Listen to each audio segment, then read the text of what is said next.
Welcome to a live stream inside chat with none other than world-renowned boxing striking coach, a Million Styles boxing founder, and trailblazer. So I'm so stoked to have him on. It seems like it's been far too long now since we've been together in person, but let's get going anyway. Barry, how are you? I'm good to go. Hang on a second. Powder. Sorry, I thought I was ready, but now I'm good to go. Uh, Um, you got to get the makeup right. It's got to look good. has to be correct. So no, I'm good to go. How are you? I'm amazing. It's so good to have you on and get this opportunity to speak to you. How are you at the moment? Where so for everyone everyone in the world watching this, they're not going to know where you are. Whereabouts are you at the moment? At the moment, I'm on the Black Sea in a city called Batumi in country Georgia. Okay, so a kind of a nomadic lifestyle that you lead, but you've been there for a bit now, haven't you? You've been in one place for quite a while. A record. I love the way you worded that. I've been living in Tbilisi since actually right around the time we last saw each other since October 2019. And you're right, it's the longest I've probably lived in one country. Of course, I've traveled around a bit and done some work here and there, but this is pretty much have been home for since 2019. Well, it's difficult to know where to start. There's so much to talk about. But I thought what I'd do is, because we've both been sharing this on social media and there's been lots of questions thrown our way, I thought I'd Right. start with a couple of questions that people have kind of put forward for me to ask. I'm Um, terrified, but let's see what you got. Let's see what you got. oh no, I think do you know what the questions have been great. I think I think everyone's really interested to hear your viewpoints because again, with social media, especially because you do a lot of film study, you do a lot of tutorials. I guess people don't always get a sense of who you are. Who you are behind what you do. The man Right. behind the coach, and Right. I know how amazing you are, and what a very cool person you are. But I guess a lot of people really only see the outside, the Instagram. education, and Yeah. and especially the way that you coach. It's not you don't go with the herd, so to speak. You've always Right. blazed your own trail, and that kind of change is difficult for some. And Mm. that's why I guess this live stream is really good, so people can kind of see behind the lens, the camera, so to speak. So I'll get going though. So someone asked, how did you get started in boxing? There's so many different directions I could go with that. My father took us to the gym as a kid, me and my sister. My sister Bernadette Robinson, she was actually a pretty good amateur. I hated it. I'm a New York City kid. We grew up playing basketball in the street and baseball. If we didn't have a bat, we had a stick, and we was playing across the street, from the house, trying to hit balls over the roof there in the Bronx, New York. And eventually, I didn't really take to it too well.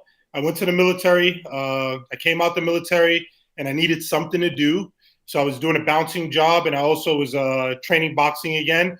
Doing some amateur fights. And one day, my trainer, God bless the guy, he's a great guy. I think that really smart people sometimes they're not they're a little bit quirky in their habits. So one day he didn't show up to the gym, and he stopped showing up to the gym. And it wasn't like a negative thing. Like I didn't think of it like I just thought maybe this guy he has something going on.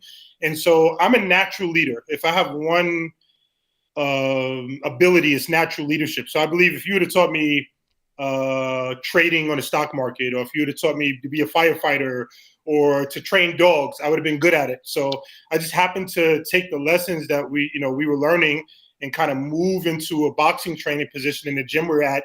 That gym was called Supreme Team Boxing, which was inside of a Muay Thai gym, but I forget the name of the gym. This is on like 26th Avenue and 26th Street and like 6th Avenue in New York. And I just started teaching the classes. I was already doing personal training along with bouncing. And then all of a sudden I said, you know what? I don't want to do personal training anymore. I want to work with athletes. And I did probably the craziest thing I've ever done, which was I told, and this is okay. So at this time, I was working with Michael Olajide at Aerospace Performance New York City. And Michael Olajide, he's the guy with a patch over his eyes, sick on the jump rope, trains Victoria's Secret models. And I was making very good money over there, upwards of $100 and up a session. But I told those guys, I said, listen, I want to go to Europe and I want to go train and live. And they said, what are you doing? Only person that really endorsed the move was my father and this old Jewish guy I used to train who was a lawyer. He was like in his 80s. And he was like, oh, man, like he freaked out. He was like, that's the most awesome thing I ever heard of. And I already had my mind up, but that's what I was going to do. And as far as coming into being a professional coach and working with athletes all over the world, my first gym I've ever worked at was a gym called Frontline Academy in Norway. And how I got that gig was I walked into the gym upon arriving in Norway. I went into the gym and said, listen, I'm a boxing gym, because I didn't know what to do. I wanted to travel, but it wasn't like I was a social guy or I was going to find some type of, couch surfing group to fit in with or Facebook group. And I pretty much walked into the gym and said, listen, I'm a boxing coach from New York. Let me take one of your guys on the pads and show you what I could do. And after that, they gave me, keys to the gym and said, this is normally how much we charge for sessions. And that was pretty much it. I mean, it's an amazing story, because again, this would have been pre-social media, wasn't it? This was before. It was a lot easier with Instagram and Facebook. Right. So, right. it was a bit of a gutsy move, and I kind of appreciate that. And also, I mean, I actually know Front Way because, I think I used to run MMA events back in the day, and they were actually one of the gyms. There was quite a few Scandinavian gyms, because I think at that time they weren't allowed to compete in MMA in Scandinavia. I think there was I'm not even. It was banned. Yeah, I think it was banned. Yeah, it was illegal. I'm not sure if it's still like that now, but at that time they were always having to send fighters outside the country. So I know that gym very well. They're a really good gym, actually. Yeah, we're really good grapplers, really good wrestling community, and the striking obviously is on his way up. But whenever I hear Scandinavia, I know for example, if I'm a head coach and I got a guy fighting a guy from Scandinavia, I know we're fighting a really good grappler, a really good wrestler. His striking is going to be good, but the grappling and wrestling is going to be really good. They really do a good job of that in Scandinavia. Yeah, no, I agree completely.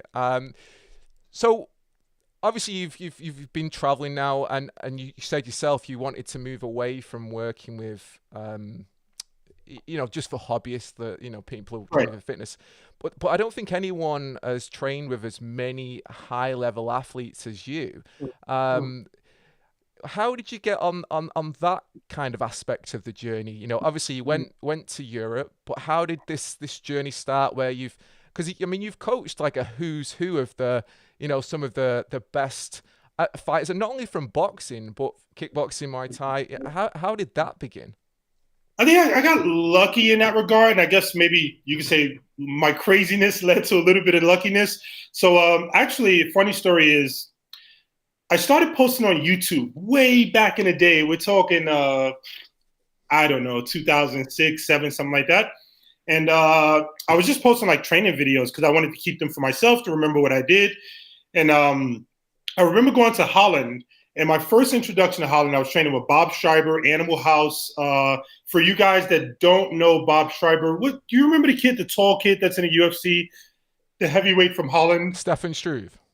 So that was like my first introduction to Holland, was going to Animal House. And I have stories about that experience for days, being shocked. Remember, I'm a boxing guy coming from the States, so it was a shocking environment for me.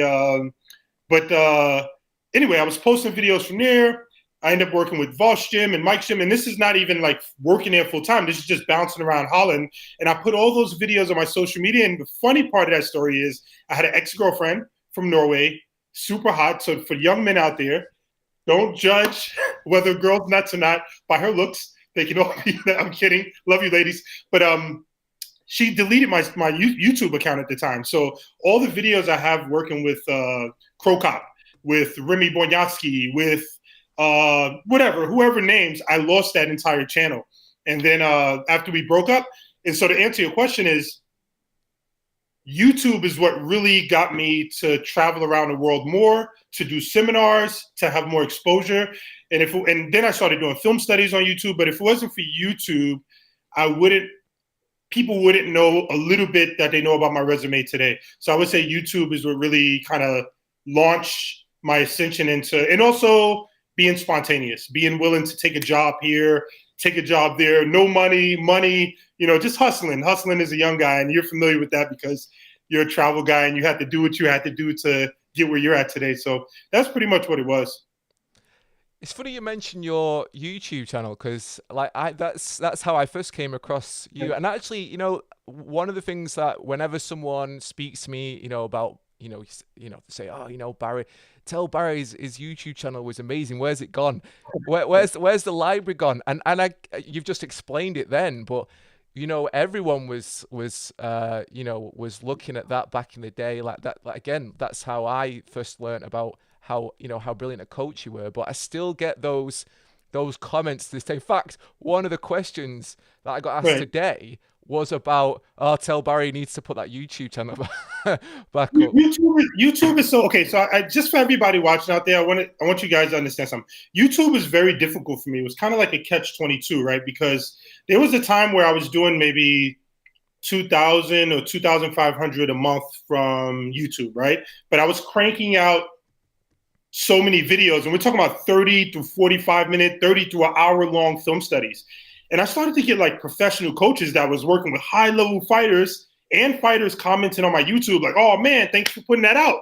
And I'm like, wait a minute, YouTube is getting paid how much from ads? And I'm getting, so the truth is that it became a situation where if my film studies were on par with everybody else's film studies, okay, I continue making them. But they stood out in a sense. And so I realized that I had not only a product, but also something that was really good that I shouldn't give away for 2,000 or 2,500 bucks. And the effort that went into a 30-minute film study. And okay, sorry, I don't mean to jump around, but a lot of the times my film studies in the beginning days, the early days, they were for me. I just happened to post them, but they were really for me, for my study. And it just came to a point where it wasn't really worth it for me to film long film studies anymore. Now, as of today, the reason why I don't do anything with YouTube, so I'm obviously very aware of what everybody does as far as people that are coaches. Like, I've seen the format with the videos on Instagram and on YouTube. And the issue with my system is I'm not doing what everybody else is doing from a exercise point of view or programming point of view. So if I start to do those things, one, I'm going to be giving away kind of a lot of my program in the system. And then two, the most important part is my stupid integrity.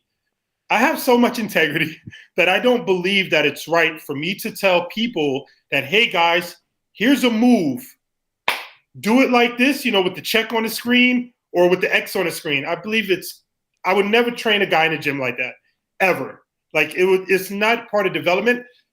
I don't mean to knock anybody that does that, but I know for a fact coaching high-level fighters, and here's a point for you guys out there that look at me and go, okay, I want to be like, what Barry has accomplished. I did not get to the level I got to by coaching like that. This kind of a YouTube, Instagram way of reaching out to people to get followers or likes or users. And maybe that's too much integrity. I had a wealthy guy tell me, Barry, you have way too much integrity. And he's probably right. But the thing is that, for example, I just finished doing Bo Nichols' camp in Pennsylvania.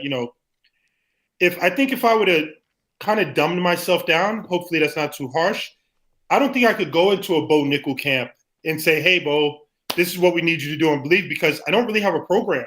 I just have this, I haven't really self-developed myself. I've really developed myself on how to get followers and likes, but I haven't really developed myself as a coach. And that's been the fine line I've been playing my whole career on social media. I really want to be a good coach. So how do I balance being a good coach with being a social media guy where people like you? And it's a tough game to play. No, I think you've hit the nail on the head there, and historically, that's kind of one of the reasons why I started Warrior Collective was to try and showcase these coaches who were not just putting whatever out on social media and saying, look at me, but to kind of showcase a little bit of actually how they're coaching these fighters.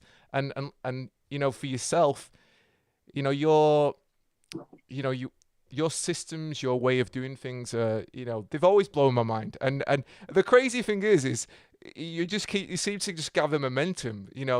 Since we first met, I mean, you were always brilliant then, but that's not lessened. That fire's just grown and grown, and it's a testimony to just how phenomenal you are at coaching and creating these systems that you've changed the game. You're a bit of a cult figure now, and again, that's from not selling out, from not taking the easy road, and being genuine to yourself and the way that you coach. And I think you've taken the harder path, but it's the one that has led you to where you are, but also that's made some not insubstantial changes to the way people Right. think and train in combat sports. I mean, and that leads me on to where I'm going now, actually, is one of the things I always took from you from day one was linguistics, language. Mm. And I never really appreciated that as much until we spent a lot of time together.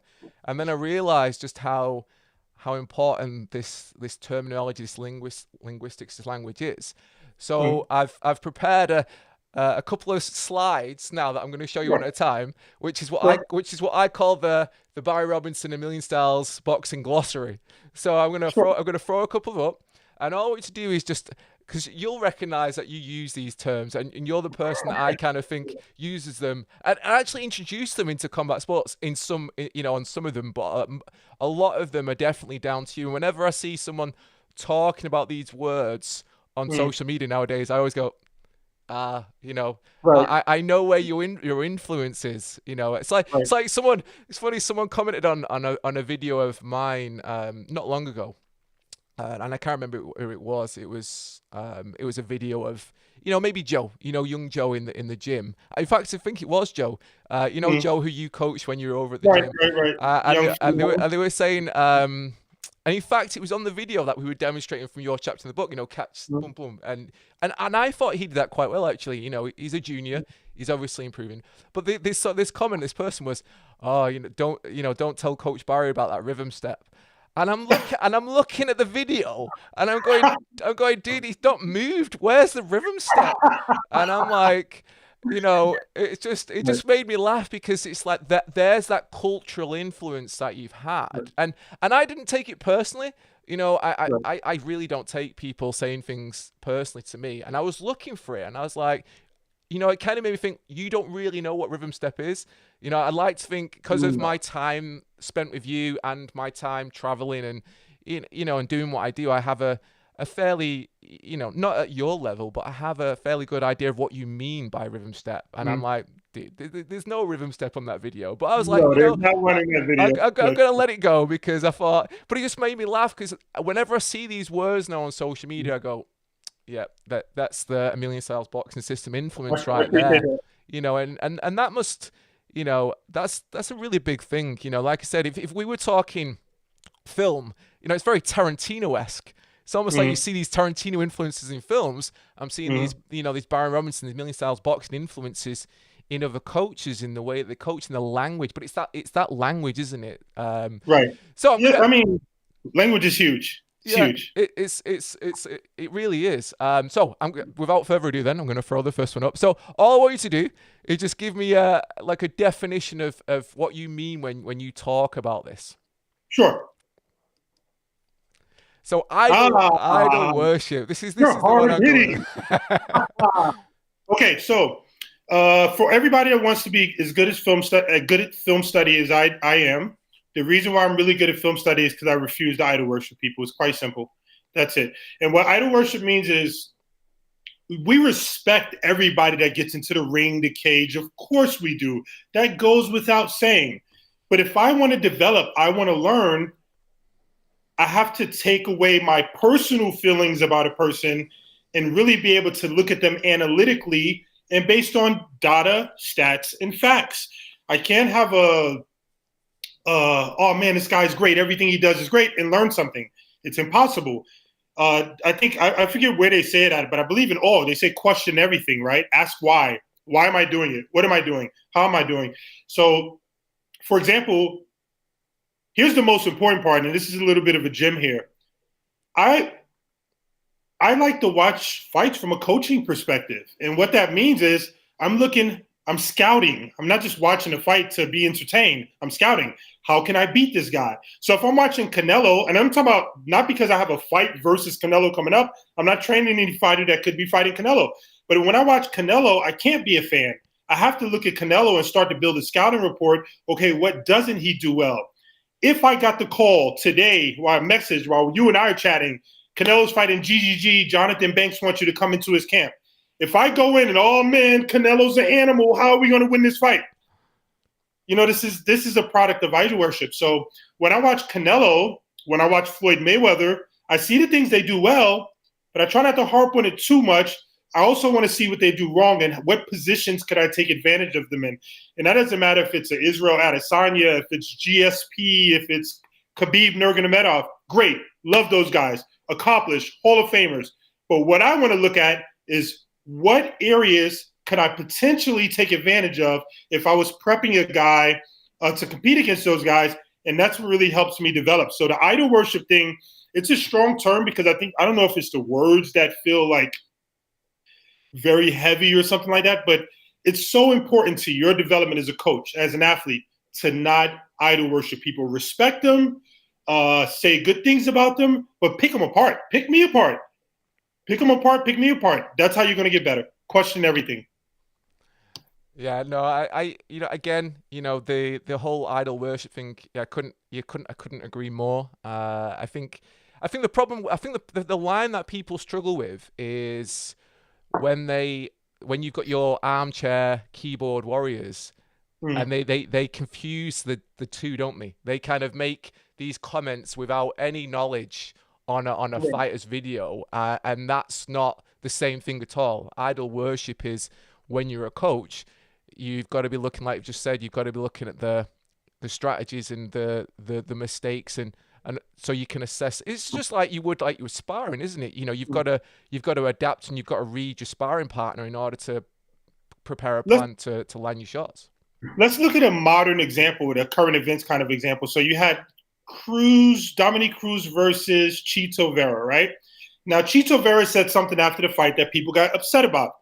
He said, I'm looking at Cruz footwork, and I think it's a low-level style. Now, I've actually got that here because that for me was one of the things that devise your footwork. Did you study other stuff? Did you learn it with Eric? Eric has a skill set where the interesting thing about this particular, if you have a natural movement, he doesn't tell you to fix it.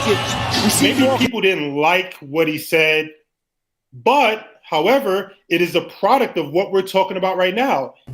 Vera and his team refused to idol worship Cruz. They were looking for holes in Cruz's game, which they should have been because they're prize fighters. So what should they do? Oh, man, Dominic Cruz, you're going to lose. This is the loser's mindset. So this is, I think, a modern-day example of what we're talking about now. Don't idol worship people. And so people got upset with Chito Vera for saying it as if it's disrespectful. It's not. It's responsible. It's responsible. You can't find – I have a good story about this, and I'll keep it quick. Greg Popovich, I don't know what year it was, but they were playing LeBron James, a basketball player. And at the time, he wasn't a good shooter. So Greg Popovich's strategy was to take a step back and allow LeBron to shoot. He didn't idol worship LeBron. He did his job as a coach. His job was to scout and see how he could potentially beat this team. That year, they beat the Cavs and went on to win the NBA championships. And so that's a prime example of idol worship. Don't do it. No, and I've got to say, like, this is what I love about your social media is just the constant, your eyes, your film studio, and even because Instagram's it's seconds, isn't it? It's nothing longer than a minute. And this video was phenomenal recently. I thought like you couldn't make a better 1 minute video. And actually your ability to cut to the chase has become just phenomenal. I've got to, credit to you. The way that you bring this education across in such a short period of time is, it's some skill to have. So it's 14 years of making film studies, though. Yeah. Unfortunately, a lot of people see me making film studies. And look, guys, continue to learn. Want to do film study? Make your film studies.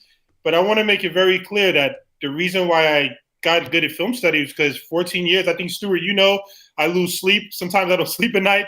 Like you said, I probably went the unconventional way, but it wasn't like, this took a long time to be able to make edits like that and be able to perceive stuff. And so I appreciate it. But don't idol worship, guys. Like, you want to win. You're training to win. You're watching fights to win. So you got to look for holes in people's games. Okay, I'll give you one more. Sure. Systems check. Ooh. This is one of my favorites, Stuart. So let me ask you, do you know generally the words, or like, where have you heard systems checks before, for example? Before boxing, big combat sport, but outside. Engineering. Engineering cars, check that works, check that works. So that's where. And they're pretty precise, Yeah. Engineers are pretty precise, right? They can't make mistakes. Okay, so systems check for me is a great one. So like you said, engineering. Here's another genre, military. So before militaries go to war, it doesn't matter what military it is, Indian, it doesn't matter who they are. Before they even shoot, they have to do 10 through 12 systems checks. They got to communicate with each other. You ready? Fire, shine. Then they got to position, then they shoot.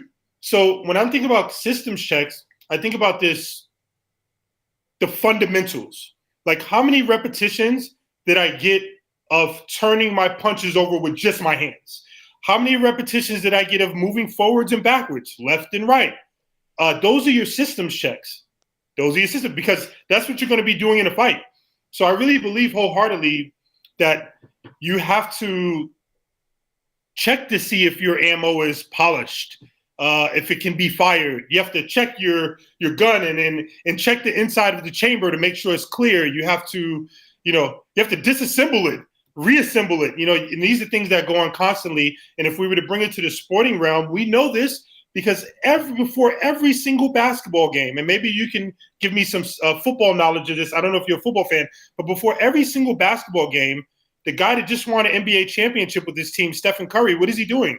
He's dribbling with one hand, then his left hand, and then two balls, and then he starts shooting right in front of the rim, and it's a systems check. And the beautiful thing about this, here's the beautiful thing about it. You can go on YouTube and see it. He's not hiding it from you. This is what I do to get ready for the game. But guess what? Most people will not do system checks. They won't do it. They'll come in the gym, they'll do the combination. 3-4 punch combination. After they finish punching, they rhythm step 20 times. Your system's not really ready to work. So that's what system checks is for me. That makes sense? Oh yeah. I really like that. Again, when we talk about language and linguistics, this is a one I really like. This, there's so many.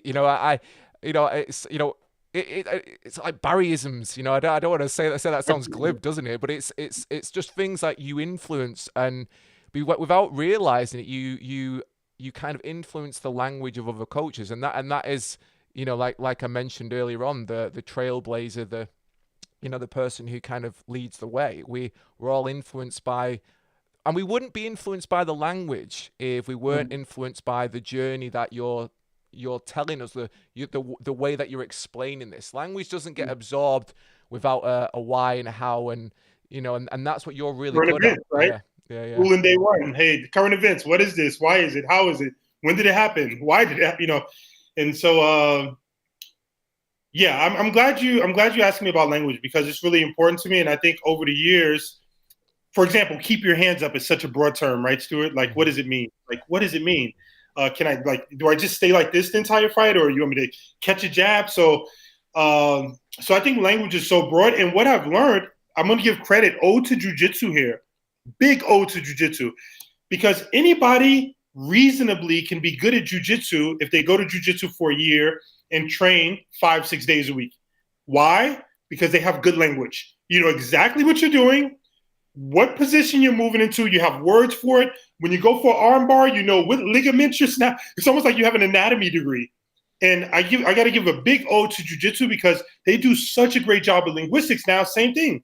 Basketball, soccer, American football, baseball. It's all science, stockbroker. They all have good linguistics. And I think in combat sports, we have very broad linguistics, and we could do a lot better.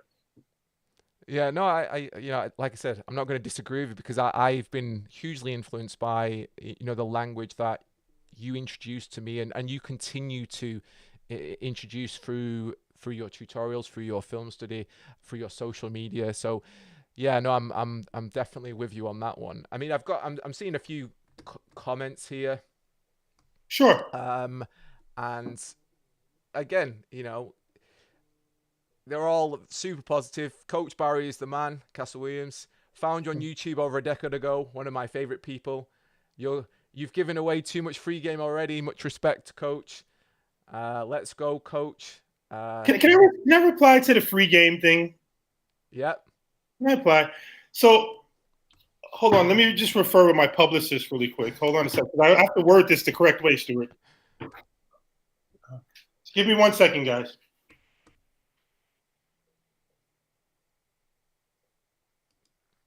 Okay. I know how to word this now. I got it. I had to refer.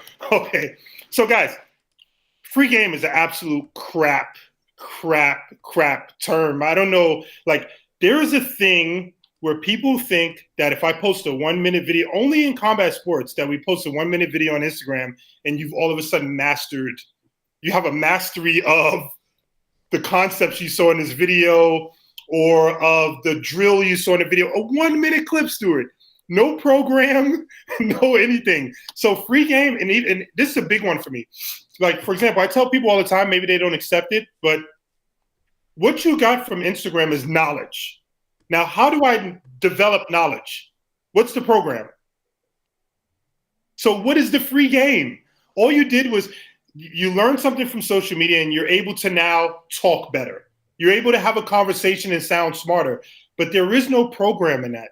There is no program in that. Now, you and I were talking, and I say this with all humility, my publicist is calming me down. I've been training for 14 years around the world, and I've been pretty free with my information. Hey, guys, this is what I'm doing. There's only one Barry Robinson.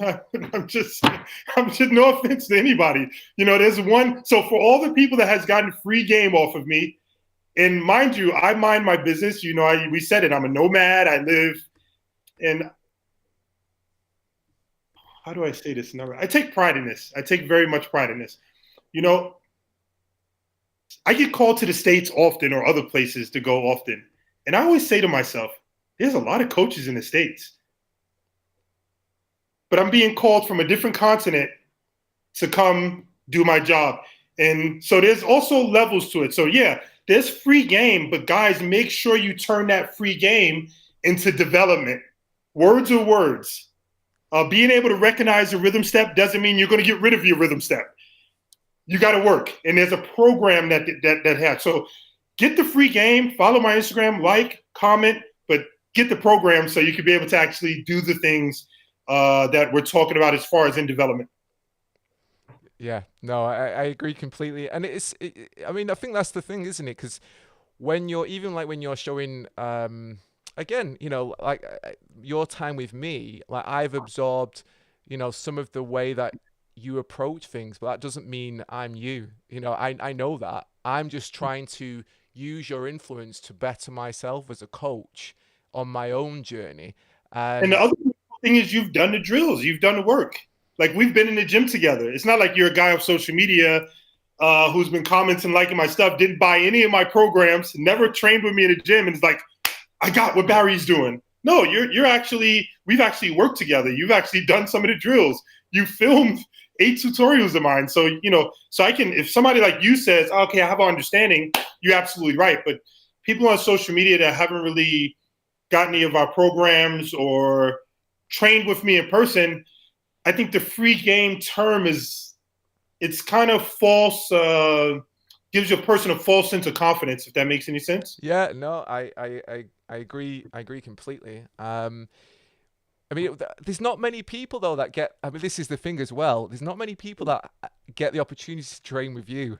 I mean, that's another thing. Is there must be like a handful of people in this world that can actually, that can say that they've trained with you in person, and it's such a. I mean, I've shared clips of, when you've come over and you've done seminars, and the energy that you bring, the experience that you bring in person is completely different. And also, I think that's what you're talking about there. That's why people want you in person, is no one can replicate that. No one can add, your knowledge with your game, your experience, because it's not they don't come separately, do they? You know, even when when we're learning from your film study or when we're learning from your tutorials, we're taking again the influence. We're not going to replicate who you are. I mean, that brings me to the next one, and that this is kind of like the one that I think you're the most famous for at the moment. And you know what this. In fact, I'd probably say there's a few, but this is the one that I get asked the most about. And let's see. I have an idea, but let's see what it is. I'm sure you know already.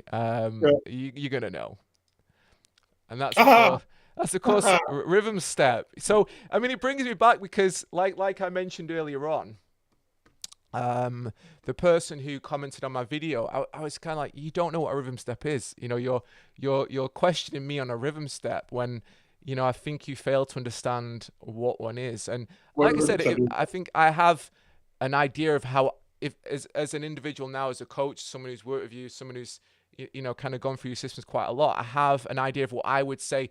Here's what I think is a definition of the rhythm step from A Million Styles Boxing from yourself. But I think no one's going to come up with a better definition than you. So how would you explain this verbally to someone? In layman terms, in every single sport, you need a base. And generally a base, I'm sorry to use my fingers, but you have space between your feet, right? Now, that's baseball, basketball, football, the goalie, the soccer and goalie. You know, these guys all have space so they can be able to move.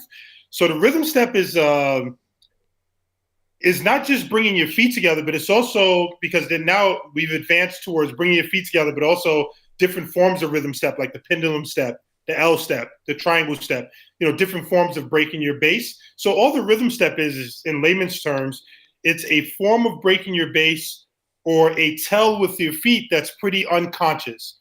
And it's a beautiful segue because we just finished talking about linguistics. So have you ever, and I'll ask you as a coach, have you ever instructed a drill where you said, hey, listen, every 2 laps, I need you to rhythm step? No. Even before you knew what the rhythm step was, in your career, have you ever instructed a drill and said, hey, listen, in between repetitions of punch, I need you to rhythm step 4 times? No. Do you think any coach has ever said that? No, I don't. Probably not. So the rhythm step is just something that we developed unconscious. We have no linguistics for it. And the beautiful thing is all the data we now have of people getting stopped or being in bad positions from rhythm stepping or attacking a rhythm stepper when that person is already loaded and ready to work and then not recognizing it, not getting out the way and getting stopped. So in layman's terms, rhythm step is just a form of breaking your base, and it's a form of kind of showing your hand for you poker players out there. Yeah, I mean, it's one of those things that I think I've said it before, and other people have said it now. It's since you've said it and given it life by giving it something of a definition, of a description. It's one of those things that you can't not see now. You know, it's like it's one of those things that again, you say it a lot in your film study, is people sometimes miss the big picture for the accessories. They're looking at the punch rather than what went before it, the base, right, the other things, and that's that's that education that you bring into the table, is showing people, okay, let's reverse engineer this. How did this situation occur? Distancing, base, the punch, the kick that hits is actually almost of minuscule value in educational terms in comparison to the others, isn't it? The positioning, right? Mm-hmm. The positioning. Again, comes back to system check. All these things kind of just roll into each other: linguistics, system checks, rhythm steps. And so I wholeheartedly agree with what you just said. And it took, so many years to formulate even this idea. Man, I tell you what, nowadays, if I'm preparing a guy to fight, I have a 90% or better, probably let's say 95%. I don't have live data on that, so please don't quote me. But I have a 95% assumption that the opponent we're going to be fighting is a rhythm stepper. Now, I don't need the combination of the month to beat this guy. We don't need that. We just need to be in a better position than him. And, eventually, however the stoppage comes, or, however the control comes over the course of 5 rounds or 12 rounds, depending on the discipline, it's going to come. But it takes a certain amount of it's a pain in the butt, Stuart. And what I mean by pain in the butt is, a person like myself, I can go train somebody and, it almost seems simple, how we're talking about it now, hey guys, it's so simple, rhythm step, blah. And it might be even frustrating for people because they're like, what combination do I throw? And it's like, no, let's control the clock. Let's eat the clock up. Let's get them to that position in the second round or the third round. Then let's finish them. So it's actually, you can simplify. I really believe at this point, any smart coach to fighters out there, you can really start to simplify your game plans. Why? Because you have a live scouting report. And the scouting report is your opponent is a 95% chance or better that they're a rhythm stepper. So if you can't outposition a guy that's rhythm stepping, and hopefully this makes sense, that's ego. That's ego. Yeah, I think the thing is like when you talk about rhythm step, I think it'll only make sense to people when they combine your tutorials with your film study. It's kind of hard to understand the picture without both those perspectives, isn't it? It's like reading a book in Dutch and understanding 3 words from the language, Exactly. and then all you're getting is like this little glimpse of parts of the solution or parts of the problem, and without seeing the big picture, it can be hard to understand exactly where you're kind of coming from. And you've mentioned a few times, not everyone invests themselves that much, isn't it? So if you want to be the best that you can be, you have to invest yourself wholly. I mean, how many people, any coach watching this will say, "Oh, I want to be a fighter, I want to be a champion." It's very easy things to say, but it's your actions, that say more than your words, aren't they? How much time do you invest? What are you investing your time in? And I mean, that brings me to a few other questions that people have asked actually. And because again, you're a big supporter of, big proponent of film study. Do you think that all coaches and athletes should have film study as part of their ongoing training? Brother, I was recently in the States, and do you know, like in basketball, which is not a dangerous sport, they have a film study room. Okay. University, in the football, because the football stadiums football teams in college, it's a $1 billion industry. Their film study room is a movie theater. Think about the nicest movie theater you've been to. That's what their film study room is. So here's the thing. I know in combat sports, we're going to say stuff like, team sports. That's the excuse for why we can't look at those. You only get in the ring alone. Bro, come on. That's it. No. So when you look at college sports, the reason why I bring them up and the reason why they're so important, because who does organization and development better than college sports? Nobody. Professional sports. Nobody. You guys here's some free game for you. Go on YouTube and search NFL film study. I guarantee you're going to see Pro Bowlers, world champions sitting down with this analyst, former quarterback, Hall of Famer, breaking down film. Basketball, film being broken down. Baseball, they're talking about, I was just watching Bill Nye the Science Guy today break down a curveball and why it doesn't rotate and why it doesn't spin. And so film study is, give me a question again. I think I got too excited. I was asking you about, do you think all athletes and coaches should film study in combat sports? Well, here's the thing. I'm going to say something that might not be very popular. Everybody should film study, and I'm pretty sure a lot of people watch film, but are you watching it as a fan? Or are you watching it as a professional? Especially if you're a coach. If you're a coach, there is no way. Yes, you should have fun in life. But even, I think the guys that I was around recently, they'll tell you, I'm watching a fight on analysis mode. I'm trying to have fun, but I can't because I don't know how to watch a fight as a fan. And yeah, I think that's a point you should want to get to as a coach. As a fighter, I think that's a point you should want to get to as a fighter. Why? It comes back to linguistics. What's coming out of my mouth regarding competition and development? That's what you're going to do in competition and development. So if you're in a fight talking about, what a right hand, you miss the positioning that was set up 3 rounds before that, and now you can't develop in the gym on Monday, and you're going to go back to doing what you were doing. Why? Because you're a fan. So yes, everybody should film study, but you should also know what you're watching when you watch film study. Like if you only see punches, kicks, knees, elbows, and takedowns and knockouts, then you're probably not film studying. Which brings me on to another question actually that someone raised, and it's actually something we've spoken about before, is are you planning on doing a tutorial on how to film study to help people to learn how to film study to the kind of levels that obviously they're not going to get to your level at this point, but how they get started on that journey towards being capable of, like you said, looking at the right things when they're film studying?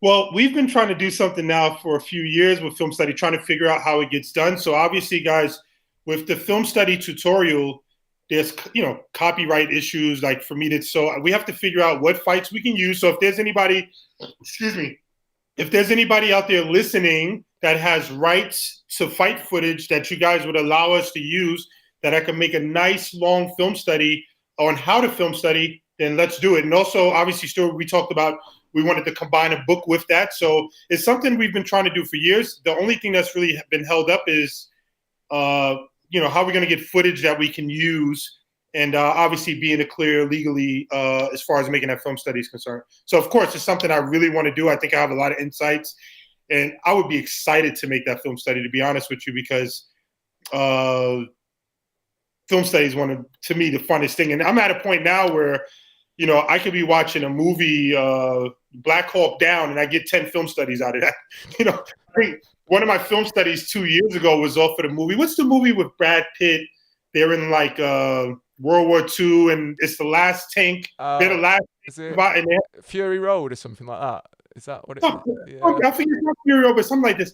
But I made an hour-long film study on that movie. Because there was just so many gems in there. It was just so many gems. So that's the point I'm at now with film study is. And so I'm actually glad I didn't get a chance to make that tutorial, because I think when I do get a chance to make it, it'll really be a lengthy product, and also a very, very broad product, but very specific to obviously learning how to not just study film, but also edit, cut, all the things that people have been asking me over the years. So hopefully we'll be able to get a chance to get that done soon. No, well, again, people are saying, what's the best way to contact with usable footage? I have personal fight footage, and that's a very kind offer. It's someone said, where's the best way to contact you with usable footage? They have their own fight footage. You mean they want like a custom film study, just one? Well, I think that what they're saying is that they can provide their own fights to help with this. But what I was going to say was it's a bit different to that, isn't it? You need a selection of fighters, a selection of fights, and you kind of what you need really is a big promotion like One Championship to go, do you know what? Here's carte blanche, because they have MMA, Muay Thai, kickboxing, jiu-jitsu, and you've got a real smorgasbord. Right, different styles, different. And also, here's another thing. I'm really into, and I'm glad COVID happened. So sorry COVID happened, but I'm glad it happened, because we got a chance to hear the coaches finally in the corner. And so there's like so many different directions you could take the film study. Like I'm studying, it's just, we can go. So I think you're right. Your idea is right. Hopefully One Championship or somebody like that wants to really elevate the sport. And hopefully they'll work with us in the future. That would be cool. Well, funnily enough, I have Chatri Sichatung, who's the owner, CEO of One Championship and Evolve. He's the next guest on the live stream. So cool. I will be putting this to him and asking him this question. Hey, fans, make sure you tell Chatri, allow us to use the footage, guys. Make sure you guys type and request. Yeah, that would be cool. We're going off the back of that. Again, people have been asking, it's been a few years now with regards to Warrior Collective. What are the next tutorials that and if you are going to be releasing any tutorials on Warrior Collective, what are the next ones going to be covering? It's so funny. Like, I'm not funny, but I want to take tutorials to another level. And I'm hoping, and sorry guys, this is actually kind of exclusive. Stuart and I haven't even talked about this yet, but I really want to, for years, actually, maybe I mentioned it to you, but I would love to connect with science and bring data to my tutorials. And so that's something I want to do. Obviously, we talked about doing a children's series which I've already written the first 2 programs for now. And the most important part for me is I really want to do some wrestling for boxing stuff, some jiu-jitsu for boxing stuff. I want to do some cross-sport stuff. I want to do a strength and conditioning one, work with an open-minded strength and conditioning coach. And hopefully in the future, we could bring science into all of that and really work with a scientist to show you guys, hey, this is real data. This is how many calories you're burning. This is, everything that's going on with your body while you're doing these drills. So for me, I'm at a point where I really want to take tutorials to the next level. Like it's no longer enough to go, hey guys, this is a technique. Do it. It's just not like I really want to teach. I really want to get into teaching aspect, the psychology aspect, everything that goes into. So I'm hoping that's where we could take it to. Well, it's funnily enough, like the last few guests on my podcast have all been from Birmingham University, sports scientists, and they're one of the leading universities in the UK for biomechanics, and so it's definitely a conversation we should be having. And I completely agree. I'm always looking to how can we take this further. I really, really, really, and actually, I feel like we've spoken kind of about this. Like some of the stuff with science and man, if you have that connection and we can, even have that conversation, I would love to do it because we have no relevant data in combat sports. Like punch connection percentage tells me nothing about a fight. Punches thrown, punches landed tells me nothing. So let's bring real data to combat sports. And I have the formulas. I think you've seen some of the videos I've made with percentages and clock control. So if we could take it to that level and actually bring the people a whole different level, I think people even, sorry to get off subject here, but people even really start respecting combat sports. Now it sucks. I'm traveled the whole world and, hey, what do you do? What do you do? I'm a boxing coach. Oh, give me a lesson. It's like, there's not really a respect. It's no respect. We get no respect. And I used to try to explain to people like, I'm a strategist, I study film, and it's like they're like, punch me in the face, and you're like, bro, stop, stop. So no, it would be great in the future to honor combat sports, the striking side, because wrestling's honored, jiu-jitsu's honored, but honor the striking side, and it would be really fun. I hope you have that conversation with the Birmingham University, and maybe we can do something one day soon. Yeah, well, I think we'll definitely talk about that now because I have that connection now, and there's things that they've got that I think you would find hugely of interest. And I have a good relationship now with that university and the sports scientists who run the whole research and laboratory, and they've got some stuff there that I think you'd be interested. People hold Stuart accountable, hold them accountable. Hold me accountable. Hold them accountable because if the day that I get to match my system with science, it's a wrap for the rest of you coaches. Sorry. I'm going to be humble. So, I mean, that, we go off to the future, but if we go, one of the things that I get asked, all the time, and I know it probably is a bit of a, something that you get asked as well is, what order should I watch the tutorials? And I just want to quickly, touch upon, like some of the original ones. Like, so this video here is obviously from the first one, Reactive Myths. And I'll just play just this little bit. Full counter, if you take a look at my back foot and his back foot, we'll do it at the same time. We're going to, not yet, but we're going to move our back foot in an athletic position and our head to create some space. Let's do that together. Do it again. So,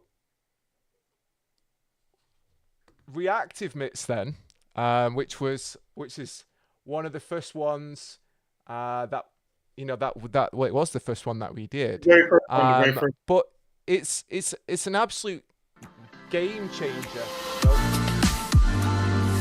Let's just come on. Let me take that off.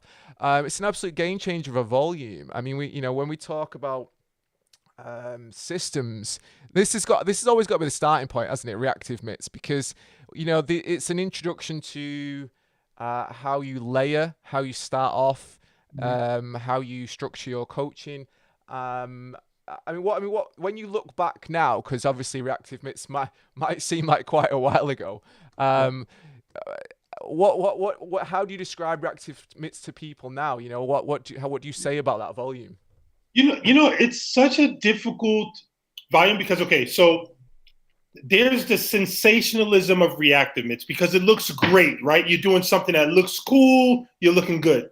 But this tutorial is so underrated, and I don't say that as a salesman. Anybody that's watched that tutorial, and guys, any of you guys that have this tutorial right now, type Barry's lying or he's being honest right now. It covers so much more than Reactive Myths. It's not just pop, pop, pop, pop. I'm breaking down every single defensive call, every single position, what the options are in those positions. And of course, we're doing this pad work. And in one day, that was my first time working with Billy, right? Yeah. He did conventional and southpaw in one tutorial. And so I really feel like, I think you said it correct, and I don't mean to like toot my own horn here, but I think you said it correct and really got a chance to showcase my system and introduce the system in terms of agility, in terms of the why. And so that Reactive Myths tutorial, there's a sensationalism because we have to sell it, right? So it's like, okay, guys, this is really cool, Reactive Myths. But anybody that's watched that tutorial knows that it's way deeper than pad work. And I pride myself on that tutorial because here's why. Because it's easy for me to go, guys, hey, guys, look at these combinations. You're going to look good. Catch, catch, catch, blah, blah, blah. And as stubborn, like you said, stubborn old Barry just must bring education into everything. And it ended up being a quite long tutorial. And like you said, it was a long time ago. But to get back to your original question, they should start from the beginning and grow with me. What do I mean by grow with me? We did this tutorial 4 years ago, 2018. Yeah, for 2018. Yeah. Okay, so 2018, and since then, I've grown. But where I've grown to, remember, I was at a, let's say, advanced level, and maybe let's say now I'm at a higher level. I was going to say black belt or something like that. Somebody might think I'm arrogant. But, so why try to start here where I'm at now? Start from the beginning, grow with me. And that's my answer to your first original question. But that particular tutorial, I'm really proud of because it's not just about Reactive Myths. I showcased so many different things. And I feel like it's one of those tutorials where you could just take notes for days. And also it was my first tutorial. And it's funny because I've actually had a few really cool comments about my growth over the years, but and the systems, sorry, forget my growth, the systems growth over the years. And that for me, I'm most proud of. So yeah, that tutorial, if you don't have it, you should get it. Not from a sales perspective, but because it's way deeper than Reactive Myths. Plus you're going to learn how to do Reactive Myths from both sides, conventional and southpaw. Yeah. I mean, and like you've just mentioned then, obviously, even me trying to break down what's in it is difficult because obviously it's an introduction to so many different aspects using, when we talk about language as well, the way that you approach the number system, how you use filler combinations, defensive calls, boxing controls. It's like an introduction to the Million Styles boxing language and framework, and it's a game changer. I think anyone who gets that volume is going to have their mind blown, and that's it. They're gonna completely look at everything they do from that point on in a different light. And also the thing is that sometimes I get I don't know if it's stigma or people say like I'm only a coach for professionals and things like that. But like if I was a personal trainer or a guy that's training, I don't think students should train students, but if your coach is not around and you have a partner and you guys want to work out, get that tutorial because now you have something that you can actually do that makes sense and is structured, and you're going to develop skills in the process. So, and I guess the most important part of me saying that now is I get pegged into this, Barry only coaches professionals. But we talked earlier in the podcast about me working with your guy, Joe, who's 8 years old, and us having fun. I think we have videos doing that. So, this particular tutorial is for everyone. And like you said, it's a good intro to myself and the system. but also it's a really good way for anybody. Like you don't need it's not just for coaches. Like, if you're a personal trainer, you're a fighter, it's something that I would pick up because, okay, I'm asking you a question. I'm sorry. I'm going to turn the chase. Is Reactive Myths tutorials for you, Reactive Myths for you, my system, is it harder for you mentally or physically? I'd say mentally, I'll be honest with you. And that's why everybody should get the tutorial, because I take pride, and I seriously say this, I take pride in all my travels when people say, you know what, Barry, I'm fatigued mentally. Not just because of Reactive Myths, but because of the drill system. And so not just with Reactive Myths, but my drill system, it should fatigue you mentally. That's a good thing because your brain's working, you're having to think. And so this particular tutorial, having to be ahead of the game with your calls while remembering to do this, you have the hand-eye coordination. And that's coming back to your guys in Birmingham at the university. I want to put some probes on somebody and test out Reactive Myths and then do a tutorial so we can show people what they're getting out of it. Mentally and physically. Hopefully that's possible one day. So we should do a volume 2 with probes in science. That sounds good to me. But you know what? One of the next volume in the series is the one that a lot of people start with, and I guess it's because they kind of know this about you. And I'm sure you don't need me to tell you, but it's mastering agility. And this is one of the things that you're so known about is your ability to. Okay, let's not look at the punches per se. Let's look at the position, the base, your ability to move. And this is actually a video from your YouTube channel, funnily enough. Working with Coach Mike. Coach Mike there. Right. Shout out for Coach Mike. No different. Here's why. If I'm fighting Coach Mike, Stuart, I cringe when I watch myself. I do. I cringe. I hate watching myself. But this is I know what we're going over here. We're going over here how at range you don't need to step in every time with your jab. You see the guy stepping in here too far, the taller guy, he gets caught. But everybody does that. Again, no linguistics. We kind of do that on automatic. One of the first things everybody gets taught in the gym is step in with your jab, son. Step in. It's like, actually, it's not always cool to step in with your jab. So I think that's what we were going over there. And then I start talking about the tire and why we use it to try to get that muscle memory where you're not thinking about, am I going actually left or am I going forward into the left? Yeah. I remember this clip very well. So, again, this mastering agility then is here on the site. And again, sometimes it's a bit of a toss-up for me which one I recommend first. If I go how it's supposed to be, obviously it's Reactive Myths, but it's kind of like a chicken and egg, isn't it? It's kind of like you're like, well, actually, you can kind of start with either. And for me, I always say Reactive Myths just because I think it's helpful to understand again where you started, the growth, the language, and we assume. And not be bored as hell, huh? Yeah, and we assume that they know that before this one. So I do always say Reactive Myths, but I do think like Mastering Agility is the one that people go to first most of the time when they kind of follow you and they go, oh, okay, agility, this is the thing. I mean this was I remember this volume as being a big passion, something you really wanted to do. I mean, I'm not laughing at you. I'm laughing with you because I think initially, right, let's call them tedious drills, boring drills. Let's call them what they are. They're not the most exciting drills. They're not the most fun. And I have a message to everybody watching this right now. This is Mastering Agility tutorial. I dare you guys go ask any fighter that I've ever worked with, even the most stubborn fighter, and ask them what I start them with, world champion or not. Ask them, hey, we're walking around a circle to the left. We're walking around to the right. No punches. Then after 4 rounds, we add the jab. Then after 8 rounds, we add, if they're a Muay Thai fighter, what do we add? We add defense first, checking kicks. If they're a boxer, we add catch the jab or catch the right hand with, and before we even throw punches. I think people look at like, and I'm just sorry, thank you for letting me speak freely on this one.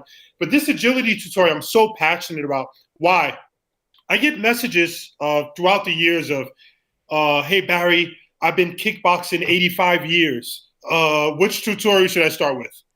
And my response, sometimes I get annoyed and maybe I'm not really good at responding to stuff, but the reality is if I went into the gym right now today with Jose Aldo, with Kamaru Usman, guess what they're going to be doing?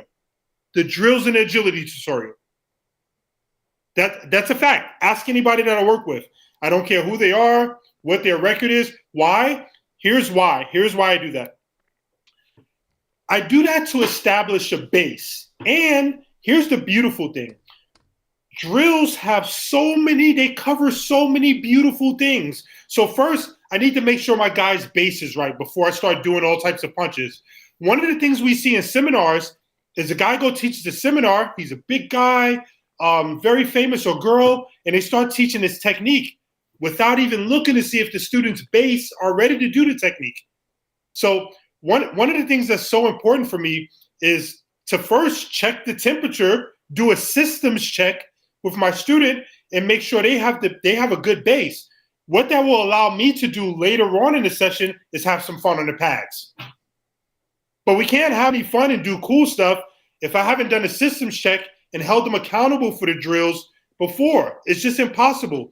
When you guys see my students, the guys I have worked with, you see them moving, doing fancy stuff. Unfortunately, a lot of people skip right to the stuff that looks fancy.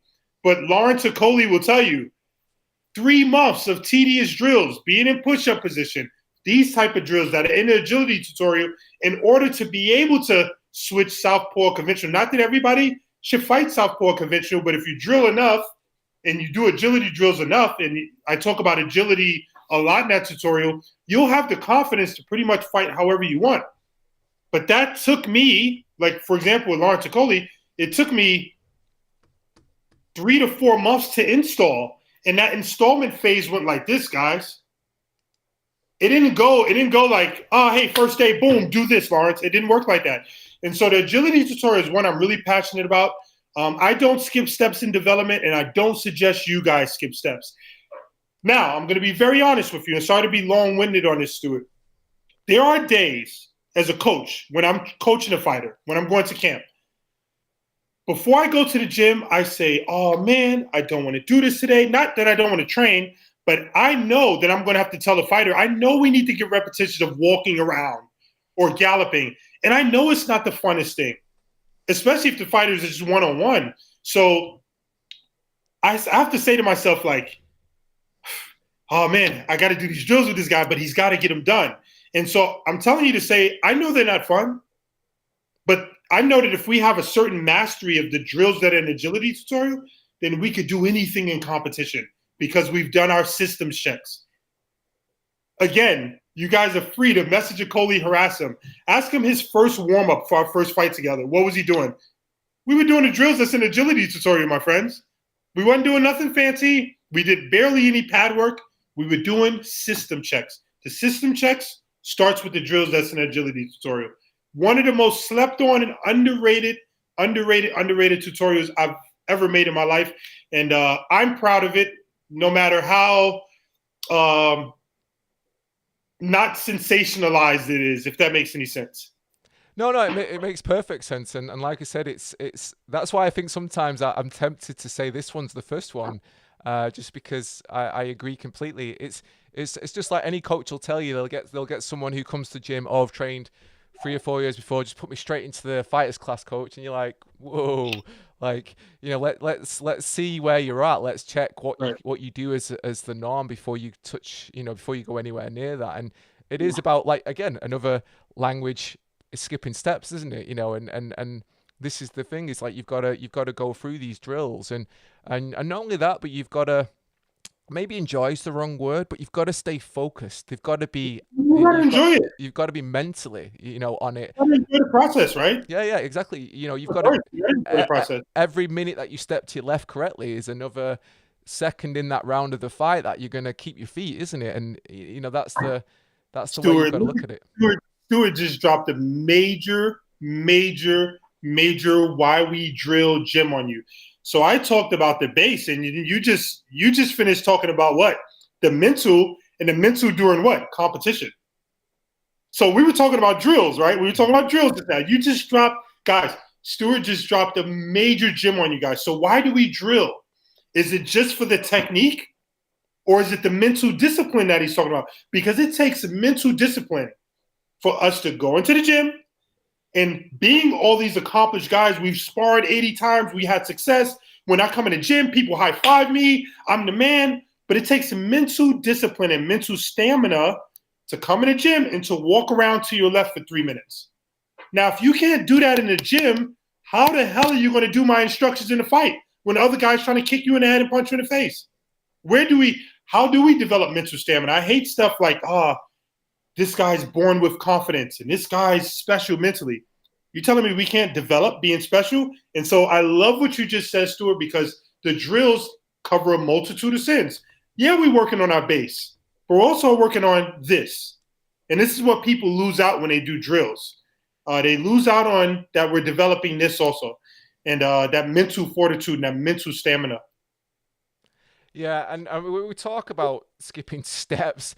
This next one is typically where a lot of people start inadvertently, and I always say it's probably not the best starting point. Not because it's not brilliant, but because if you've skipped the rest of it before you get to this point, you're gonna struggle, in my opinion. Period. I mean, I'll turn the sound down and just play it, and I know you don't like watching yourself back on video, but this for those of you watching, just a YouTube ad playing there. Give a little shout out to Lawrence Kenshin. YouTube. Yeah, we're just playing off YouTube. But obviously this is da da da, and that's, again, we didn't talk about earlier on in terms of linguistics because I knew I wanted to speak to you about it now. But da da da is a base, that you introduced me to through ringcraft. And again, it's the term, isn't it? Ringcraft. People kind of see ringcraft and they go, that's the one. I want to master the ring. And they want to master the ring before they master themselves. And this is kind of why they jump in at this one. Loads of people start this one and then have to backtrack because they haven't got the coordination, the ability to do what's shown in this. Because even though you explain it so well and make it accessible, there's a lot that goes on to get to this point, isn't there? And it's funny because as soon as you just finished your sentence, one of the first things I thought about was the skipping steps part of it, in terms of, okay, so I jump right into this tutorial because I feel I'm ready to do this. But like you said, I don't have the base to be able to just stand and walk to my left or walk to my right. And what ends up happening is, because we've skipped steps in the tutorial, we've also skipped steps in our processing. And so now I've seen a lot of people that, and sorry, no offense to anybody, but I'm gonna be honest with you guys. I've seen a lot of people buy this tutorial and do the drills wrong. What did they do wrong? They skipped steps. So you actually hit the nail on the head earlier when you talked about the process of coaching in Reactive Myths. The process of coaching in agility tutorial prepares you for ringcraft. Not just the technique, but also how to learn it, how to coach it. I've seen in the video, Stuart, I'm sorry, I'm incredulous right now. In the video, I've told people I do 2 rounds going to the left with no punches. You know how many people have sent me videos with this tutorial and they're like switching stances and their feet are all over the place? And I'm like, show me your program. What did you do? I came in, I went to the left for 1 minute, I went to the right, and it's like, girl. It's like you skip steps in the processing. So I think everything you said is layered into this tutorial. Is like, if we don't have the Reactive Myths to understand kind of my process and how I coach, you haven't seen an agility tutorial and you haven't really learned how to layer the cake and master yourself. And by the time you get to the ringcraft, also, I'm going to say something that's going to be may hurt some people.